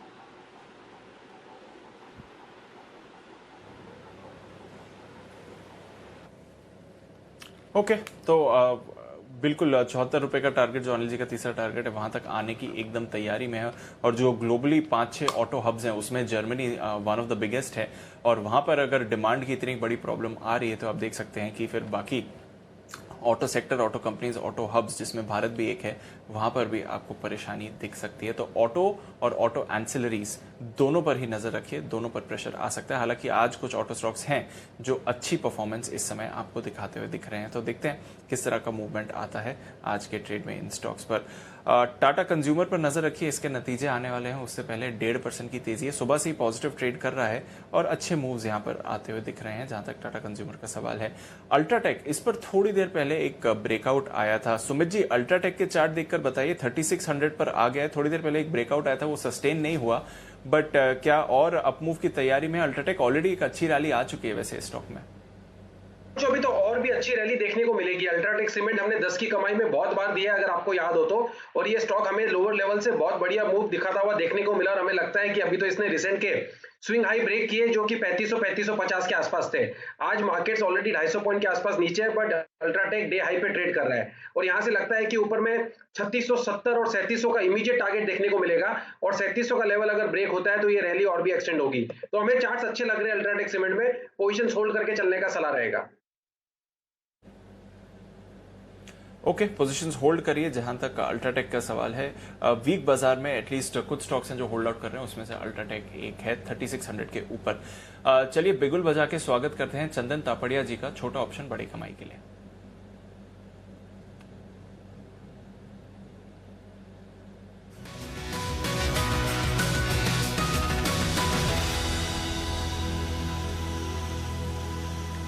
चंदन जी, गुड आफ्टरनून। बताइए, एक्सपायरी के दिन क्या स्ट्रैटेजी बन रही है ऑप्शंस के जरिए? जी देखिए, बाजार में है वो कहीं ना कहीं हर लेवल पे बाउंस आ रहा है। आप देखोगे कि पिछले कुछ दिनों की रिकवरी हुई थी, बट रिकवरी में वापस सस्टेन सेलिंग प्रेशर हो रहा है। तो यहाँ पे दो ट्रेड है ध्यान में आ रहे हैं, एक तो बाई साइड में आ रहा है, एक सेल साइड में आ रहा है। बाई साइड में यहाँ पे हम अल्ट्राटेक सीमेंट पे फोकस करेंगे। अल्ट्राटेक सीमेंट आप नोटिस करोगे तो इस काउंटर में एक मेजर ब्रेकआउट देखने को मिला है और ये जो ब्रेकआउट है वो इंडिकेट कर रहा है कि यहाँ पे अपमूव आना चाहिए। तो इसलिए अल्ट्राटेक सीमेंट जहाँ पे आज एक मेजर कंसोलिडेशन ब्रेकआउट के साथ में 50 दिन के मूविंग एवरेज को पार कर रहा है, यहाँ पे लगभग 4000 तक के टारगेट बन रहे हैं। इसके लिए 3700 का जो कॉल है अल्ट्राटेक सीमेंट का, वो लेने की सलाह रहेगी। 110 रुपए के आसपास ये कॉल चल रहा है, 70 रुपए का स्टॉप लॉस लगाइए और हमारा मानना है कि 180 से 190 रुपए तक ये कॉल जाना चाहिए। और दूसरा ट्रेड है वो पुट की साइड में है, वो टाटा स्टील में है। देखा टाटा स्टील का स्ट्रक्चर वीक है, वीकली चार्ट में भी एक नेगेटिव प्राइस पैटर्न है, शॉर्ट के बिल्टअप है, ऊपर में कॉल की राइटिंग है। इसके लिए 260 का पुट टाटा स्टील में लेने की सलाह रहेगी, जो लगभग 11 साढ़े 11 के आसपास चल रहा है। यहाँ पे 6 रुपए का स्टॉप लॉस लगाइए और हमारा मानना है कि ये पुट 21 रुपए तक जाना चाहिए। ओके, अल्ट्राटेक, अभी थोड़ी देर पहले इससे बारे में सुमित जी से बात कर रहे थे। 3700 का कॉल खरीदिए, 180 190 का यहाँ पर आपका टारगेट होना चाहिए और टाटा स्टील का 260 का पुट खरीदिए, वहां पर आप टारगेट एक्सपेक्ट कर रहे हैं 21 रुपए का। तो यहां पर भी आप देख सकते हैं कि अच्छी गेन्स आपको मिलेंगी। बहुत बहुत शुक्रिया चंदन जी, ये दो स्ट्रैटेजीज हमारे साथ शेयर करने के लिए।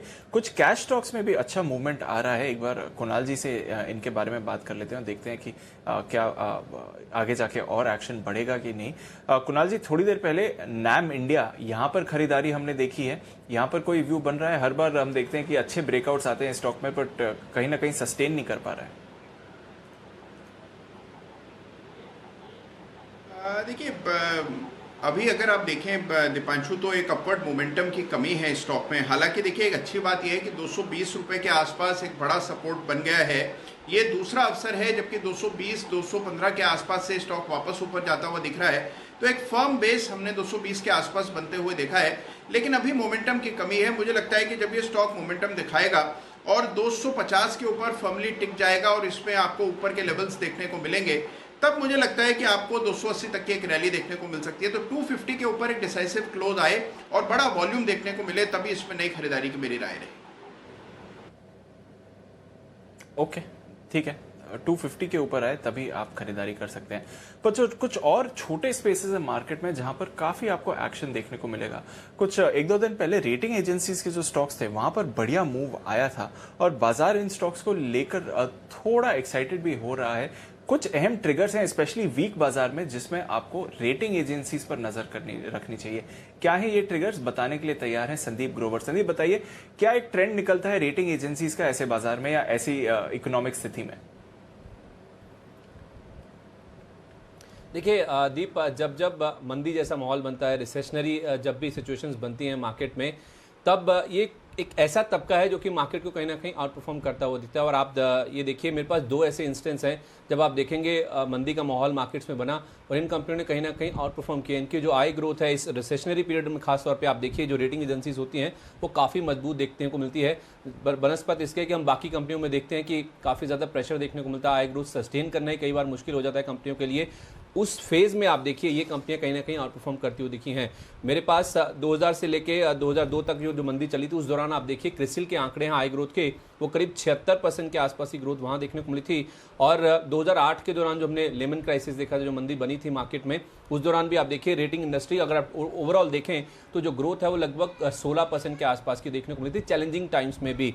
अब ये जो 2008 का मामला हुआ था, आप FY7 एंड से लेके FY8 एंड की बात करें, जहाँ तक FY08 की बात करें, तो जो आई ग्रोथ है क्रिसिल में आप देखिए करीब 30% थी और इकरा की आई ग्रोथ आप देखिए 52% की थी। ये वो टाइम था जब मंदी थी, कोई भी कंपनी अपनी आई ग्रोथ सस्टेन करने में दिक्कत में आ रही थी, और ये कंपनियां ऐसी हैं जिनमें आप देखिए 30 से 52% तक की ग्रोथ देखने को मिली थी। 2008 का जो निचला स्तर बना था मार्केट का, वहां से आप देखिए एक साल के बाद इन कंपनियों ने कैसे रिटर्न्स डिलीवर किए थे। 100% के रिटर्न, यानी कि 2 गुना से ज्यादा ये स्टॉक चलते हुए देखे थे। 104% क्रिसिल और इकरा में करीब 117% के आसपास का मूव आया था। और दीपांशु, आपको याद होगा 23 मार्च जब इंडियन मार्केट्स में हमने सर्किट हिट किए थे, जो लोस बने थे 7500 के आसपास के, वहां से अगर आप देखें तो 25 से 30% के आसपास के रिटर्न्स ऑलरेडी ये कंपनियां डिलीवर कर चुकी हैं, वॉलेटाइल टाइम्स में भी और चैलेंजिंग टाइम्स में भी। और मैं आपको ये भी बता दूं, इसका अंदाजा आप ऐसे भी लगा सकते हैं, आप इनकी एम्प्लॉय स्ट्रेंथ देखिए, जब जब मंदी आती है उसके बाद आप देखिए इनकी एम्प्लॉय स्ट्रेंथ में इजाफा देखने को मिलता है। इकरा के आंकड़े देखिए, कहाँ इनके पास 78 एम्प्लॉयज थे FY7 में, FY8 में बढ़कर 107 हो गए और FY9 में देखिए लगभग 150 एम्प्लॉयज इनके होते हुए दिखे। तो आप कह सकते हैं लगभग 2 साल में इनके जो एम्प्लॉय स्ट्रेंथ है उसमें डबल होते हुए दिखे। और इसी तरह से आप क्रिसिल में भी देख लीजिए, 1500 के आसपास की स्ट्रेंथ थी FY7 में, वो 1750 के आसपास हुई। FY9 में बढ़कर आप देखिए 1900 के आसपास होती हुई दिखी। तो जबरदस्त आप देखिए एक कोरिलेशन आप कह सकते हैं, इनडायरेक्ट कोरिलेशन है, जब जब मंदी आती है इनकी आई ग्रोथ में जबरदस्त ग्रोथ देखने को मिलती है। जब जब मंदी आती है इनकी आई ग्रोथ में आप जबरदस्त ग्रोथ देखते हैं। बहुत बहुत शुक्रिया ये ट्रेंड हमारे सामने रखने के लिए संदीप। सुमित जी, जरा क्रिसिल की चार्ट देखिए, because starting of the week एक बड़ा ब्रेकआउट आया था इस स्टॉक में और फिर उसने सस्टेन भी किया है। और अगर आप पिछले 2 महीने का ट्रेंड देखें तो लगभग 30% ऊपर है। 23 मार्च से अब तक अगर आप देखें तो लगभग 30% की रैली आ चुकी है क्रिसिल में। एक्सपेक्ट कर रहे हैं थोड़ी अच्छी मूव्स इसमें, जिस तरह के मूवमेंट आ रहे हैं, स्पेशली इस हफ्ते जो मूवमेंट आया है इसमें?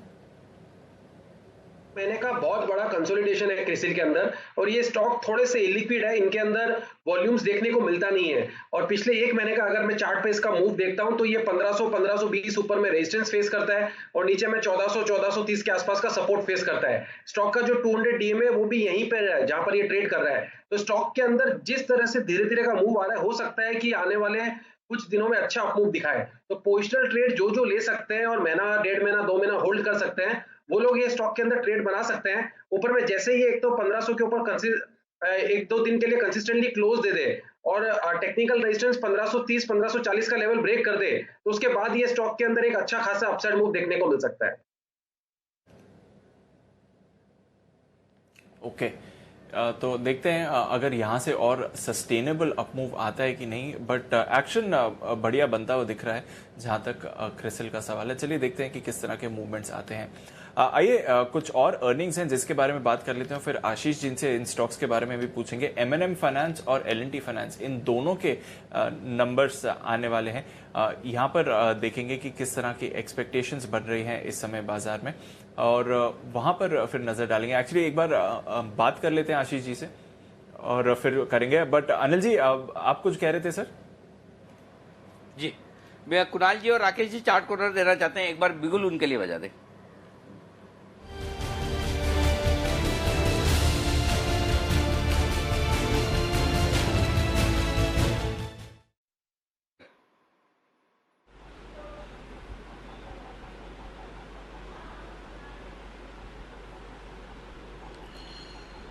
कुणाल जी, राकेश जी, खरीदारी की राय है हमारी L&T पर। L&T में देखें तो L&T को खरीदने की राय है। स्टॉक लगभग 0.5% ऊपर है, ओपन इंटरेस्ट में 4.5% का इजाफा है। टेक्निकली एक ब्रेकआउट देखने को मिल रहा है L&T के अंदर। ओवर टू कुणाल जी। अनिल जी देखिए, जिस तरह की तेजी BHEL में देखने को मिली, बिल्कुल उन्हीं कारणों से और बिल्कुल वैसा ही स्ट्रक्चर आपको LNT में भी देखने को मिल रहा है। इसमें कल के ट्रेड में हमने एक बड़ा गैप अप देखा था। आज शुरुआती मंदी के बाद स्टॉक ने सारी मंदी को रिकवर किया है और अब ये डे हाई के आसपास ट्रेड कर रहा है। इन स्तरों पर LNT को बाय करना चाहिए। इसमें 950 रुपए तक जाने की क्षमता है। मौजूदा स्तरों पर बाय करके चलें। यहाँ पर जो स्टॉप लॉस है 855 पर 855 पर रखना है। पहला टारगेट 890 रुपए का, दूसरा टारगेट 905 रुपए। 890 905 ये 890 905 ये दो टारगेट हैं जिसके लिए आपको LNT में करनी है खरीदारी। 855 का स्टॉप लॉस लगाकर तेजी करिए। पिछले कुछ मिनटों में बड़ी तेजी से लाल से हरे निशान में आया है, जबकि बाजार ढीला है, लेकिन बाजार ढीला होने के बावजूद ये स्टॉक मजबूत है। तो ये आपके लिए LNT का स्टॉक जहां पर खरीदारी करने की राय। लेकिन LNT के साथ ही LNT फाइनेंस, इस पर भी फोकस कर लीजिए और LNT फाइनेंस के साथ फोकस कर लीजिए M&M फाइनेंस पर। दोनों के ही आने वाले हैं रिजल्ट्स। दोनों NBFC कैसे रिजल्ट पेश करेंगे बताने के लिए तैयार है पूजा। पूजा बताइए।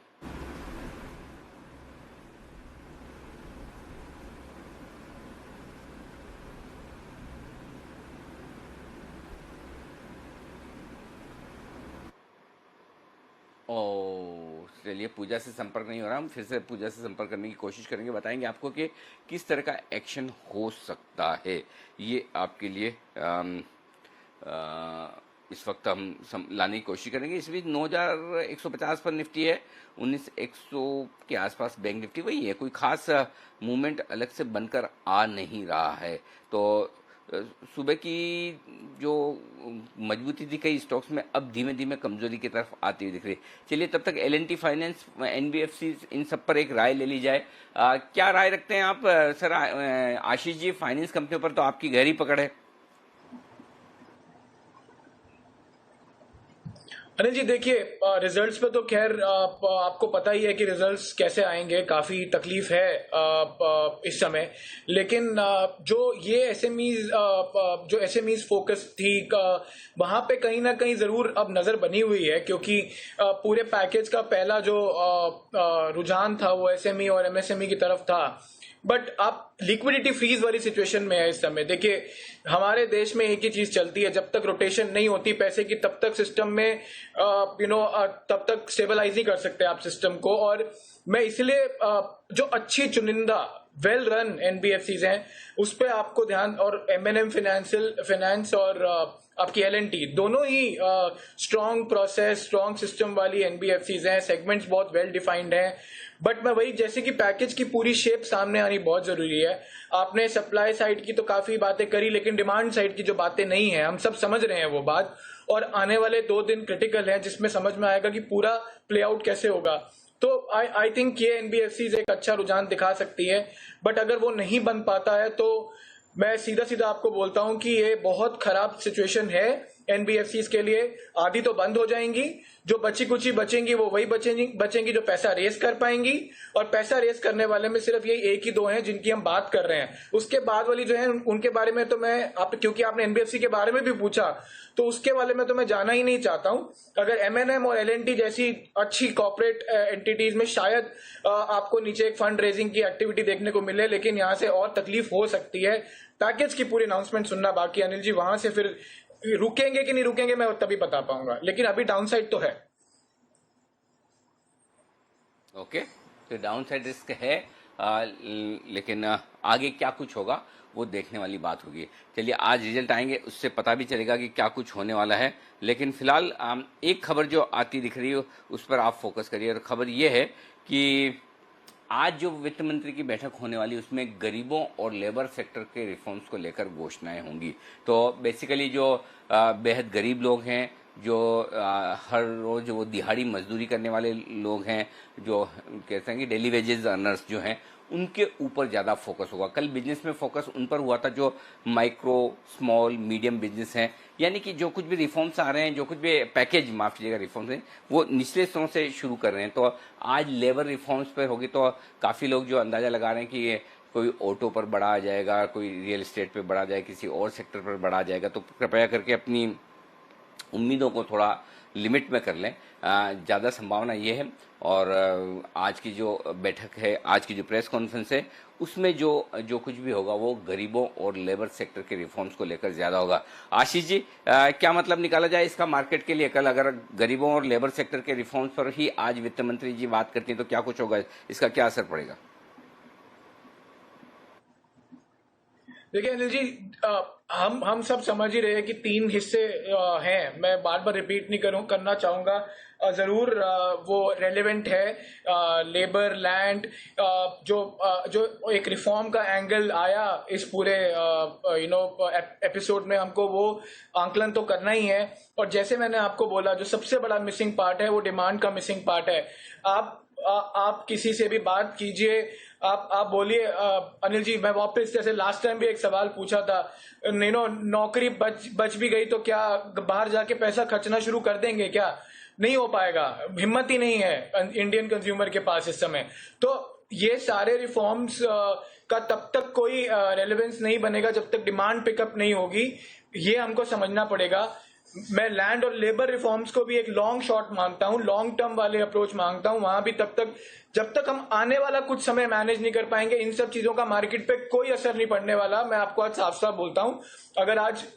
अगर आने वाले दिनों में कुछ इन चीजों पे कोई अभी आपने बहुत अच्छी बात पकड़ी अनिल जी, जो आपने जर्मनी का एग्जाम्पल दिया, बिल्कुल आपने करेक्ट बात बोली कि क्या इस समय निवेशक का ध्यान रखना चाहिए। चलो एक बार हम लोग इस फेज आउट होने लगे, खुलने लगे, उसके बाद का आंकलन तो करना पड़ेगा ना कहीं। तो मैं वही बोलना चाहूंगा। मैं पैकेज को मैं लेबर और लैंड के रिफॉर्म्स को लेके इतना कोई बुलिश नहीं हूं जितना मैं डिमांड साइड के एस्पेक्ट्स को लेकर हूं।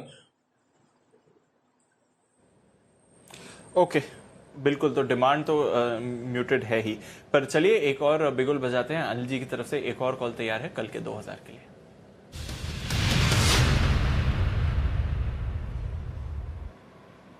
जी सर। देखिए दीप, मेरी तो राय हमेशा शॉर्ट करने की रहती है, और इस तरह के माहौल में तो और शॉर्ट करने की राय है। एक NBFC जिसे शॉर्ट करने की राय है, और बढ़िया बात है कि ये NBFC गिरा हुआ नहीं है, जब बाकी सारे गिरे हुए हैं, और इसका नाम है पीरामल, PEL। 866 रुपये अभी दाम चल रहा है। 865 से 870 की रेंज में इसे आराम से बेचिए धीमे धीमे, 865, 870 की रेंज में। छोटा स्टॉप लॉस लगाना है आपको 880 का, और ये शॉर्ट आपके लिए कल के लिए है। और जैसा कि मैं कह भी रहा था आपको कि ज़्यादा कुछ आज वित्त मंत्री की बैठक में जो सब्जेक्ट है, वो सब्जेक्ट ऐसा है कि जिसमें ज़्यादा कुछ होना है नहीं। तो ऐसे में यहाँ पर थोड़ा और दबाव, आप देखिए सारी NBFC ऐसी है जिन पर दबाव आता हुआ दिख रहा है। तो पहला टारगेट मेरा 852 का, जिसके बेहद नज़दीक आगे छोड़ दीजिए। 852 का तो टारगेट वो जाने दीजिए। तो अब टारगेट रखिए आप 840 का। 852 के आसपास आ जाए तो फिर आप थोड़ा स्टॉप लॉस को नीचे ले आइएगा 870 के आसपास। अदरवाइज 880 का स्टॉप लॉस है। 840 के टारगेट के लिए आपको पिरामल में बिकवाली करनी चाहिए। तो PEL ये एकमात्र NBFC ऐसी है जो सबसे कम गिरी हुई है। बाकी तो आप देख रहे हैं क्या हालत है। ओह माय गॉड, NBFC, इसलिए मैं बार बार कहता हूँ कुछ भी ले लो, लेकिन NBFC ये मतलब, कल भी आपको याद होगा दीप, हमने 2 बार बैंक निफ्टी शॉर्ट करने की राय दी, आज भी निफ्टी शॉर्ट करने की राय दी। तो जब गैप से इतना ऊपर गर्मी में मिले, आपको बेचना है, लेना नहीं है। हाँ, ये ज़रूर हो सकता है कि अब 19,000 9,150 के आसपास रिस्क रिवॉर्ड रेशियो बहुत फेवरेबल हो, लेकिन जब गर्मी आए तब आप रुकिए मत, तब आपको वो प्रॉपर तरीके से शॉर्ट लेना चाहिए। तो LIC हाउसिंग, L&T फाइनेंस, चोला, सारे स्टॉक तो हैं टॉप लूजर। तो ऐसे में मुझे लगता है पिरामल भी एक और स्टॉक है जो 852 का आ गया। तो अब स्टॉक लॉस आप सरकार का 870 का कर लीजिए, ताकि आपका नुकसान ना हो या लिमिटेड हो जाए। और नीचे की तरफ 840 का टारगेट रखिए जी।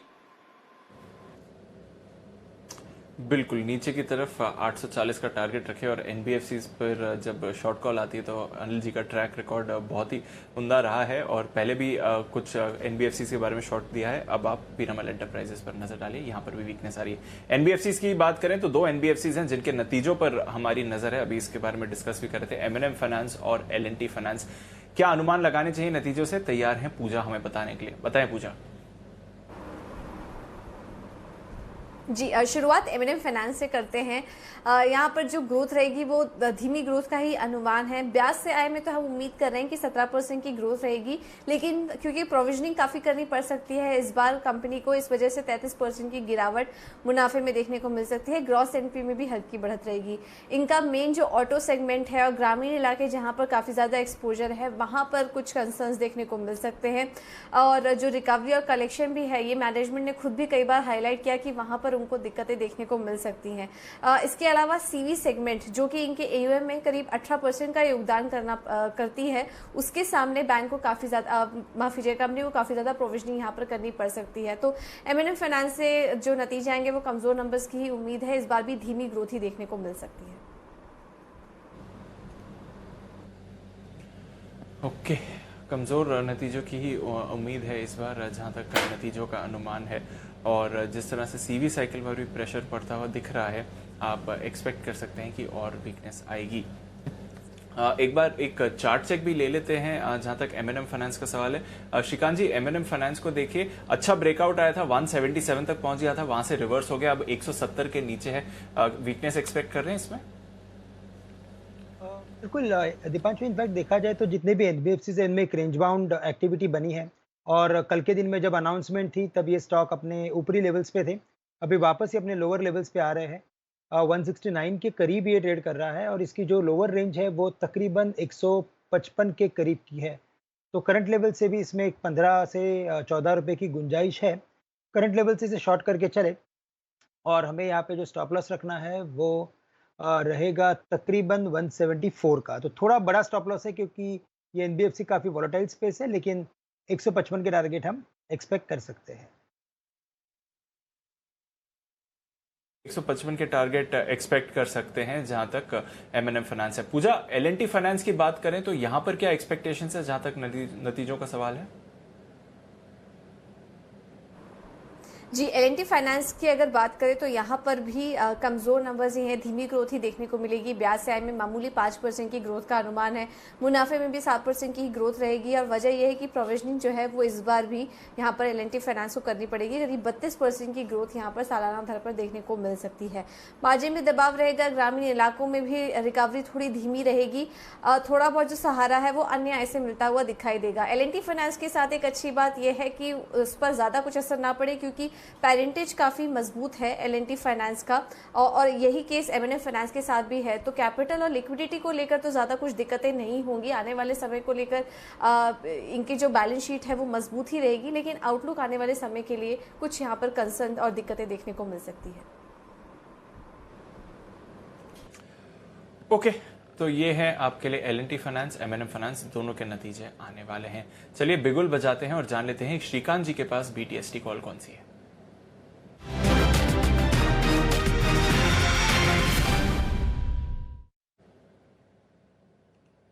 बताएं श्रीकांत जी। दीपांशु, देखिए ICICI प्रूडेंशियल में एक डबल टॉप जैसा फॉर्मेशन बना है, और जितने भी इंश्योरेंस कंपनीज है, अगर आप उसमें से ICICI जनरल इंश्योरेंस को अगर निकाल लेते हो तो बाकी सभी स्टॉक्स में मुझे लगता है कि एक डिस्ट्रीब्यूशन फॉर्मेशन बना है और शॉर्ट टर्म में हमें अच्छा करेक्शन देखने मिल सकता है। तो करंट लेवल से ICICI प्रूडेंशियल को शॉर्ट करके चले, 382 383 की प्राइस अभी चल रही है। हमें स्टॉप लॉस रखना है 393 का, 393 का, और हम टारगेट एक्सपेक्ट कर रहे हैं 365 का। तो करंट लेवल्स 383 पे से शॉर्ट करके चल सकते हैं। ओके, ICICI प्रूडेंशियल इसको आपको बेचना है इस समय 383 पर इस समय ट्रेड कर रहा है। बल्कि आप ICICI प्रू की बात कर रहे थे, थोड़ी देर पहले मैं HDFC लाइफ के भी चार्ट्स चेक कर रहा था, वहां पर भी प्रेशर आपको बनता हुआ दिख रहा है। तो दोनों ही जो इंश्योरेंस स्टॉक्स हैं वहां पर आप बिकवाली आते हुए देख रहे हैं इस समय। नजर रखिए इन स्टॉक्स पर। अनिल जी, आप बोल रहे थे सर? बिल्कुल कुणाल जी, राकेश जी तैयार हैं अपने चार्ट कॉर्नर के साथ, इसलिए मैं आपको इशारा कर रहा था कि मैं एक बार चार्ट कॉर्नर ले लूं कुणाल जी राकेश जी की तरफ। जी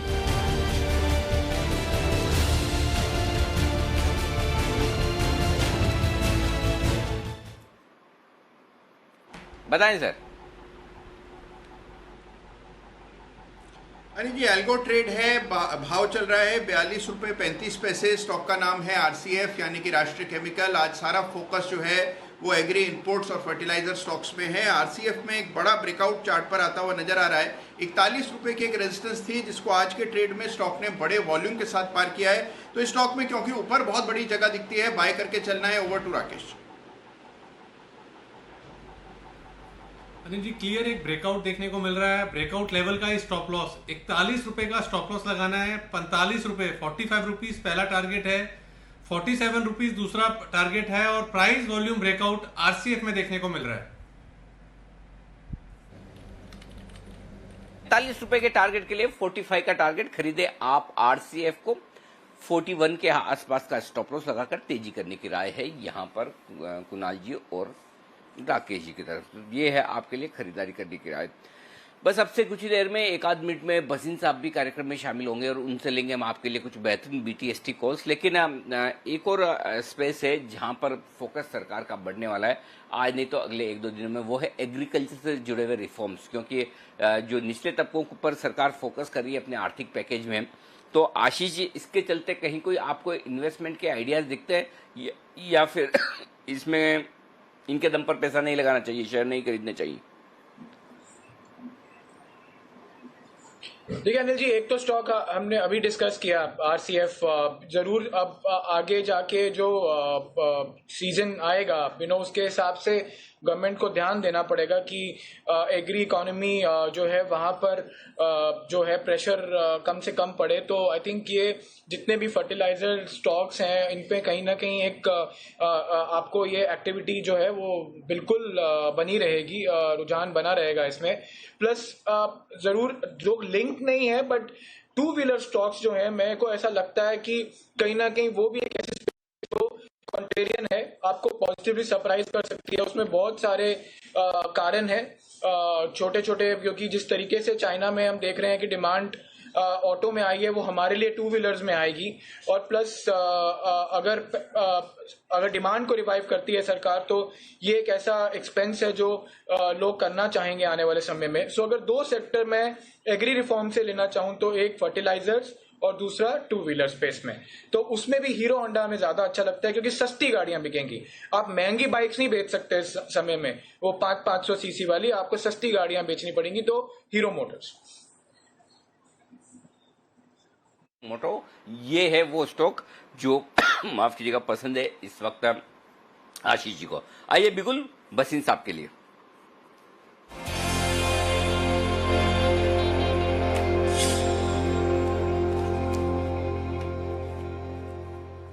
बसिन साहब स्वागत है सर आपका। बताएं आप पहले अगर कोई अपडेट देना चाहें तो ठीक, नहीं तो सीधा बीटीएसटी कॉल्स और वो बाय कॉल होंगे, सेल कॉल होंगे सर?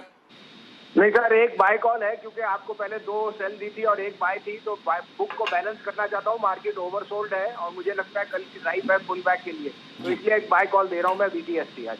ओके, बताएं सर कौन सा है? हाँ, तो देखिए सर, आज एफएमजी मीट है 4 बजे और हमें लगता है लेबर रिफॉर्म पे जो कई स्टेट्स ने किया है, आज लेबर रिफॉर्म पे बहुत बड़ी घोषणा आ सकती है।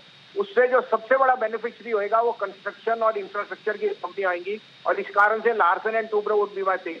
860 से 865 है, आप इसमें 835 का स्टॉप लॉस रखिए और 900 से 920 ये आपको कल तक मेरे हिसाब से मिल जाना चाहिए। तो Larsen and Toubro will be the biggest beneficiary of any labour reform and again in construction and infrastructure there will be some upward move.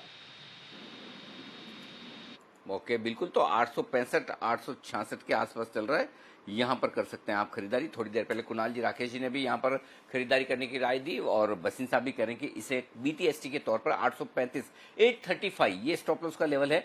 900 and 920 2 target ऊपर की तरफ के, जिसके लिए अगर लेबर रिफॉर्म्स आते हैं तो कंस्ट्रक्शन और रियल एस्टेट से जुड़ी हुई एक्टिविटीज बढ़ सकती हैं, इसका फायदा एलएनटी को मिल सकता है। बसिन साहब एकमात्र पिक यही है आज की, बस सिंपल, बस यही है सर। थैंक यू जी sir. Okay sir, thank you very much. कल सुबह आपसे होगी फिर मुलाकात और कुछ बेहतरीन पिक्स के साथ। तो इस वक्त बसिन साहब की तरफ से एलएनटी खरीदारी करने की राय। तो कुणाल जी राकेश जी, आपकी एक स्टॉक भी बसिन साहब को भी पसंद आ रही है जो एलएनटी आपने खरीदारी करने की राय दी। कुछ आइडिया लगा सकते हैं आशीष जी के, अगर लैंड और लेबर रिफॉर्म्स होंगे, माफ कीजिए लेबर और इस तरह के रिफॉर्म्स होंगे गरीबों के, तो किन कंपनियों को फायदा हो सकता है? कुछ अचानक से एकदम से कोई ऐसे ख्याल में आता है? नहीं है तो कोई खास बात नहीं, जरूरी भी नहीं है, अगर है कोई दिमाग में आ रहा है तो। देखिए, जिस तरीके से अभी वसीम साहब ने बताया, इंफ्रास्ट्रक्चर तो एक क्लियर बेनिफिशियरी रहेगा ही। कंस्ट्रक्शन इंफ्रास्ट्रक्चर स्पेस जो है वहां पे आपको फायदा मिलेगा, और कहीं ना कहीं आई थिंक बड़ी रियल एस्टेट कंपनीज पे भी हम थोड़ा बहुत ध्यान दे सकते हैं, जिनका खुद का कंस्ट्रक्शन भी है। सो इस हिसाब से I think the best bet is in front of you Anil ji. L&T is one stock which will definitely is a play across the segment. Okay, तो L&T अच्छी पिक है, आशीष जी को पसंद है। थोड़ी देर पहले चार्ट कॉर्नर में आई और भसीन साहब ने भी BTST के जरिए इसको रेकमेंड करा है। पर आखिरी 10 मिनट तैयार है। अनिल जी ने बोला था आज एकदम टाइम पर आपको स्ट्रैटेजी मिलेगी और एकदम टाइम पर स्ट्रैटेजी आने के लिए तैयार है। बिगुल बजाते हैं अनिल जी के लिए।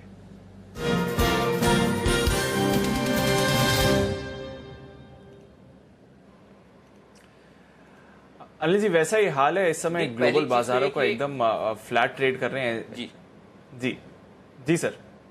नहीं प्लीज, हाँ बताइए। ग्लोबल मार्केट में नहीं, मैं थोड़ा उत्साहित हो गया था जल्दी बोलने के चक्कर में, तो मैंने आपको मौका ही नहीं दिया ग्लोबल बोलने का। तो ग्लोबल आप बताइए, उसके बाद में बोलता हूँ। जी जी जी।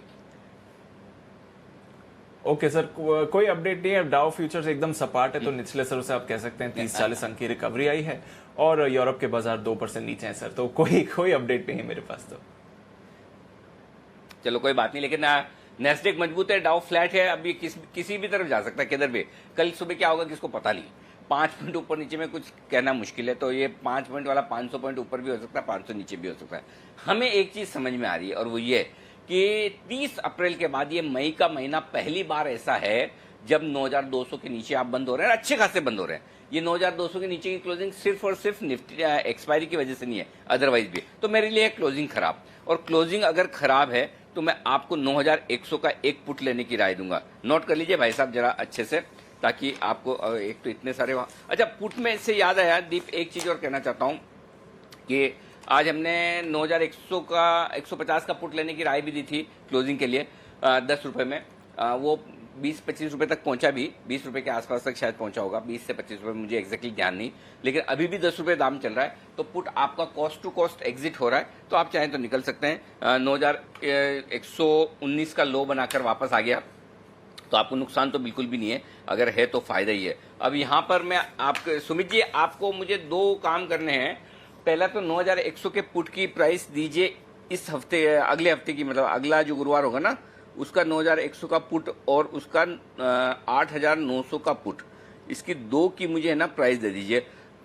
आपको क्या करना है, 9100 का पुट खरीदना है अगले हफ्ते का, ठीक है, और उसके सामने 8900 का एक बेच देना है, ठीक है, 200 पॉइंट नीचे का। तो ये आपको पोजीशन बनानी है। और अगर जिनको थोड़ी सी रिस्क लेने की ताकत है तो वो चाहें तो आप थोड़ा बुक भी कर सकते हैं, कोई दिक्कत नहीं।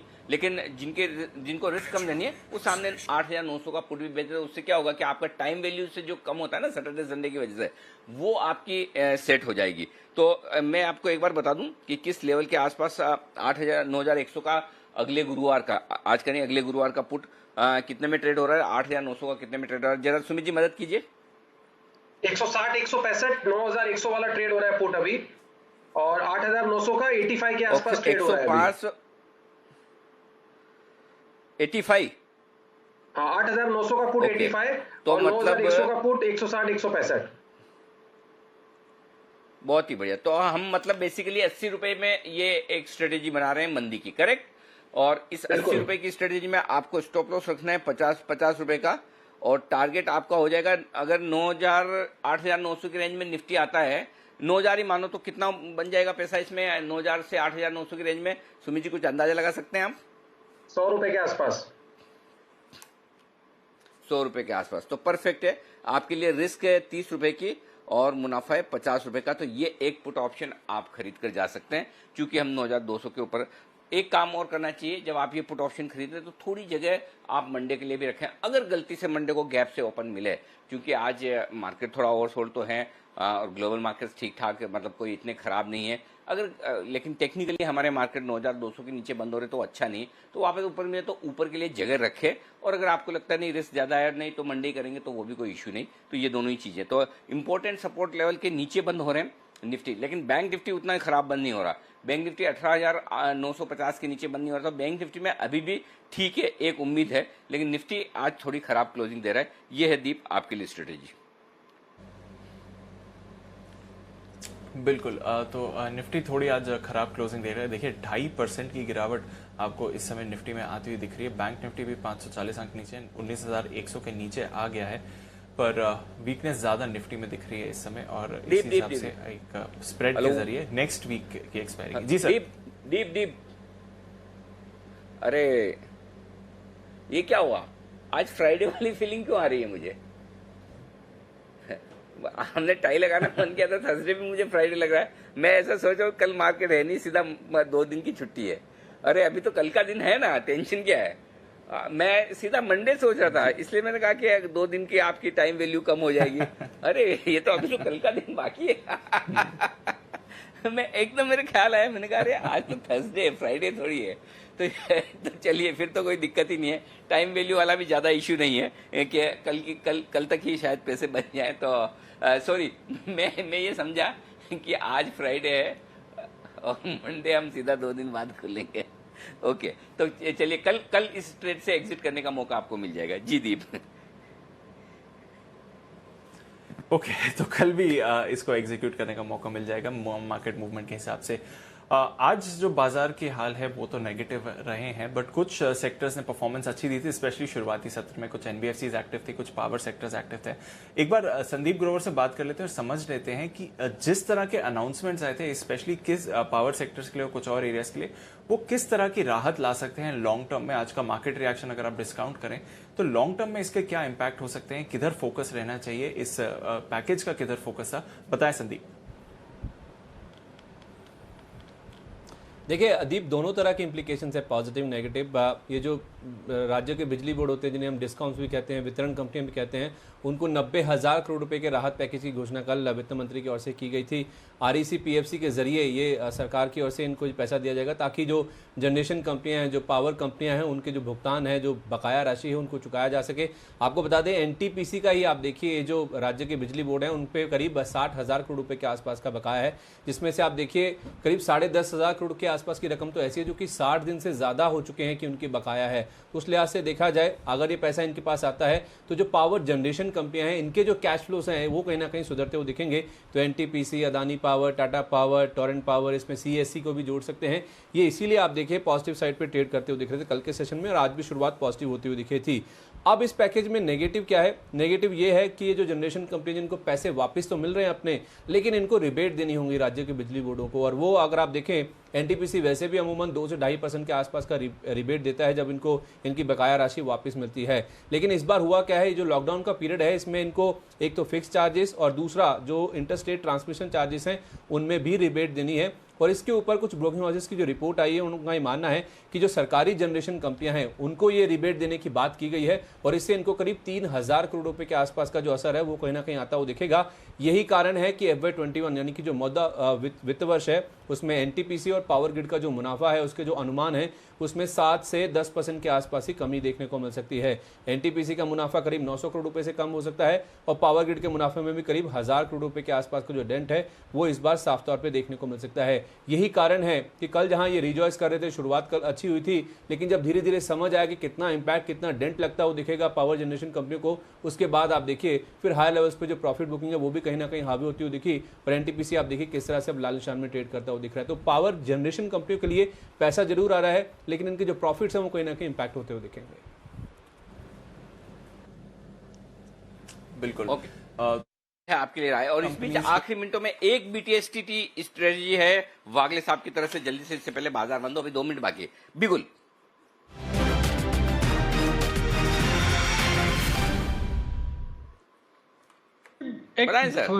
एक फ्रेश ब्रेकआउट आ रहा है मैरिको में 316 के आसपास के करंट भाव है, 316, 300, 16.5। मुझे लगता है कल एक 10 रुपए ओपनिंग में मिलनी चाहिए पहले एक 1.5 घंटे में, तो 316 में बाय करें। 3 ही रुपए का एकदम क्लोज स्टॉप लॉस 313 के नीचे जाता है काट ले, और 325, 326 के टारगेट के लिए प्ले करें। ओके, और आज सुबह वाले शो में आखिरी कॉल 11 बजे मेरिको का राजेश पालिया जी की तरफ से भी आया था। उन्होंने भी 314 में खरीदारी की राय दी थी 325 330 के टारगेट के लिए, और साथ ही उन्होंने ये भी कहा था कि चाहें तो आप 320 का कॉल ऑप्शन भी खरीद सकते हैं। ये आपके लिए तो सिंपल चीज है, 316 का खरीदारी करें, 313 का स्टॉप लॉस, 325-26 के टारगेट के लिए यहाँ पर आपके लिए राय है खरीदारी करने के लिए। आपसे स्टॉक देखिए 318 के आसपास ट्रेड करता हुआ दिख रहा है, दिन के हाई पॉइंट के आसपास बंद होने की कोशिश कर रहा है, लेकिन बाजार दिन के लो पॉइंट की तरफ बंद होने की कोशिश कर रहा है। मजा नहीं, 19,100 के आसपास का जो लेवल दिया था वहीं पर निफ्टी बैंक बंद होने की कोशिश कर रहा है, और निफ्टी 9,145 के आसपास बंद होने की कोशिश कर रहा है। तो ये है आपके लिए क्लोजिंग वाला है, जो प्राइसेस आपके सामने इस वक्त आती हुई दिख रही है। तो ये क्लोजिंग बाजारों की आपके लिए आज फिर से कमजोर दी। मजा नहीं है ऐसा बाजार में, क्लोजिंग बहुत ढीली सी होती दिख रही, 850 पॉइंट नीचे सेंसेक्स दीप। बिल्कुल अनिल जी, और जैसे हम शो की शुरुआत में बात कर रहे थे, कल की जितनी भी गेंद थी आज पूरी की पूरी बाजार ने गवा दी है, कुछ भी आप होल्ड नहीं कर पाए हैं। और जिस तरह का बैंक्स और फाइनेंशियल्स में प्रेशर पड़ रहा है वो बड़ी बात है। और आईटी यहाँ पर नजर डालिए, क्योंकि दिग्गज आईटी शेयर्स में आज बड़ा बड़ा ब्रेकडाउन आया है, तो वहां से भी प्रेशर बना है। टेक महिंद्रा, इन्फोसिस आज गिरे हैं, टीसीएस में दबाव था, एचएल टेक्नोलॉजीज में प्रेशर आया, साथ ही रिलायंस इंडस्ट्रीज आज लगभग 4.5% गिरकर बंद हुआ है, 4% गिरकर बंद हुआ है, तो वहां से भी बाजार में प्रेशर आया। राइट्स इशू का एक्स डेट था आज। हिंडाल्को में प्रेशर था, एचडीएफसी बैंक वीक थे, एसबीआई, आईसीआईसीआई, एक्सिस बैंक पर भी बिकवाली का ही दबाव बना रहा, और जो ऑटो स्टॉक्स होल्ड अप कर रहे थे आज वहां पर भी सपोर्ट नहीं मिला, ना ही किसी एनबीएफसी से सपोर्ट मिला। सिर्फ भारतीय इन्फ्राटेल, ऑटो स्टॉक्स में हीरो मोटो और बजाज ऑटो में थोड़ा सपोर्ट आया, बट एमएनएम मारुति यहाँ पर आपने एकदम सपाट ट्रेड देखा। अल्ट्राटेक में अच्छी बाइंग थी, एलएनटी में आज अच्छी बाइंग देखने को मिली, डेज हाई पर क्लोज हो रहा है, और यूपीएल में थोड़ा एक्शन आपने देखा जरूर, पर जिस तरह से वायदा कारोबार के संकेत हैं वहां पर भी आपने देखा तो एनबीएफसी पर ही सबसे बड़ा असर आपको दिखा। एलआईसी हाउसिंग फाइनेंस, चोला इन्वेस्टमेंट, एमएनएम फाइनेंशियल सर्विसेज कल नतीजों से पहले, इंडिया बुल्स हाउसिंग, पीएफसी, साथ ही पीएनबी, बैंक ऑफ बड़ौदा, ये सारे ही कमजोर थे। आईडीएफसी फर्स्ट बैंक पर भी एक ब्रेकडाउन आता हुआ दिखा। साथ ही अगर आप देखें तो एनआईटी टेक्नोलॉजीज आईटी स्टॉक से यहाँ पर वीकनेस थी, साथ ही माइंडट्री में भी आपने बिकवाली देखी, बल्कि काफी बड़े कट्स आए माइंडट्री में भी। मदरसन सुमी, जिस बारे में आपने कॉल दी थी सर, वहां पर भी प्रेशर बनते हुए दिख रहा है। गेल गैस अथॉरिटी, यहाँ पर भी प्रेशर था। पावर स्टॉक्स शुरुआती सत्र में अच्छी खरीदारी है, फिर थोड़े कूल ऑफ हो गए, पर अदानी पावर आज काफी एक्टिव रहा। लिकर स्टॉक्स में यूनाइटेड स्पिरिट्स, यूनाइटेड ब्रूरीज में अच्छी खरीदारी थी। गोदरेज कंज्यूमर वायदा कारोबार का टॉप गेनर रहा, साथ ही फेडरल बैंक, इसने ट्रेंड डिफाई किया। बाकी फाइनेंशियल स्टॉक्स कमजोर थे, पर फेडरल बैंक पर अच्छी खरीदारी थी। और नतीजों से पहले टाटा कंज्यूमर काफी एक्टिव रहा, 2% ऊपर, 17% ओपन इंटरेस्ट एडिशन रहा। तो वही बात है अनिल जी, एकदम 9,150 पर प्रोविजनल क्लोज हो रही है, और 19,100 के जस्ट नीचे बैंक निफ्टी पर प्रोविजनल क्लोज होती हुई दिख रही है सर। जी हाँ दीपा, तो लगभग उन्हीं लेवल के आसपास क्लोज होता हुआ दिख रहा है, और आज हमने काफी भर के शॉर्ट खोल दिए।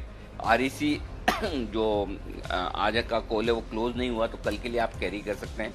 104 रुपये 50 पैसे, 105 का स्टॉप लॉस रखिए, कल 97 94 के लिए कैरी रखिएगा।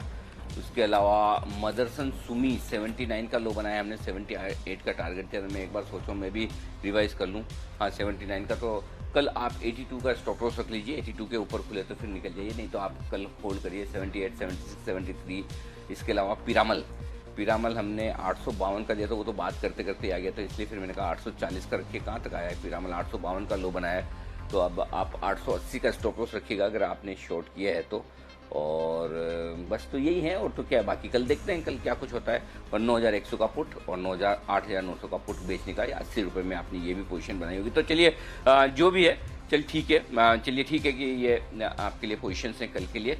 और इस बीच बाजार प्रोविजनल क्लोजिंग से फाइनल क्लोजिंग आती हुई दिख रही है, 8 पॉइंट नीचे आया है। और जो हमने अगर 9,150 का पुट 10 रुपये में लेने की बात करें, अगर किसी ने छोड़ भी दिया तो भी 8 रुपये आई नहीं, तो बेसिकली आपके पुट में अगर हल्का फुल्का प्रॉफिट बना होगा, नहीं तो नुकसान नहीं लगा, कम से कम ठीक है। 19,068 ये बैंक निफ्टी का लेवल है क्लोजिंग का। सेंसेक्स 885 अंक नीचे जाकर बंद हुआ है, तो बड़े लंबे समय बाद, बड़े लंबे समय क्या मतलब, मई के महीने में पहली बार आपने 9,200 के नीचे की क्लोजिंग दी है। अब ये क्लोजिंग सिर्फ आज एक्सपायरी की वजह से समझें, या फिर वाकई में निर्णायक तौर पर बाजार नीचे जाने को तैयार है, इसका जवाब कल मिलेगा। आज अमेरिका के फ्यूचर्स बड़े शांत ट्रेड कर रहे हैं, कुछ भी नहीं, न ऊपर न नीचे। 4 बजे वित्त मंत्री जी फिर से अपनी प्रेस कॉन्फ्रेंस करेगी और उस पर भी काफ़ी कुछ एक्शन रहेगा। किस तरह के ऐलान वहाँ पर होते हैं, वो किस तरह का असर बाजार पर डालेंगे, पैकेज कितना बड़ा होगा, ये सारी चीज़ें आप जानना चाहते हैं, बस थोड़ी देर में उसके जवाब मिलेंगे। उससे पहले विदा लेने का वक्त है हमारे सभी एक्सपर्ट से। वागले साहब, कुणाल जी, राकेश जी, सुमित जी का शुक्रिया हमारे लिए वक्त निकालने के लिए। श्रीकांत जी और आशीष कुकरेजा साहब का भी बहुत बहुत धन्यवाद आप सबका हमारे लिए वक्त निकालने के लिए। तो ये है आपका क्लोजिंग शो, जो आज बाजार 250 पॉइंट नीचे 240 पॉइंट नीचे निफ्टी पर बंद होता हुआ। चलिए, आप सबसे विदा लेने का वक्त है, शुक्रिया, और मुझे और दीप को दीजिए इजाजत।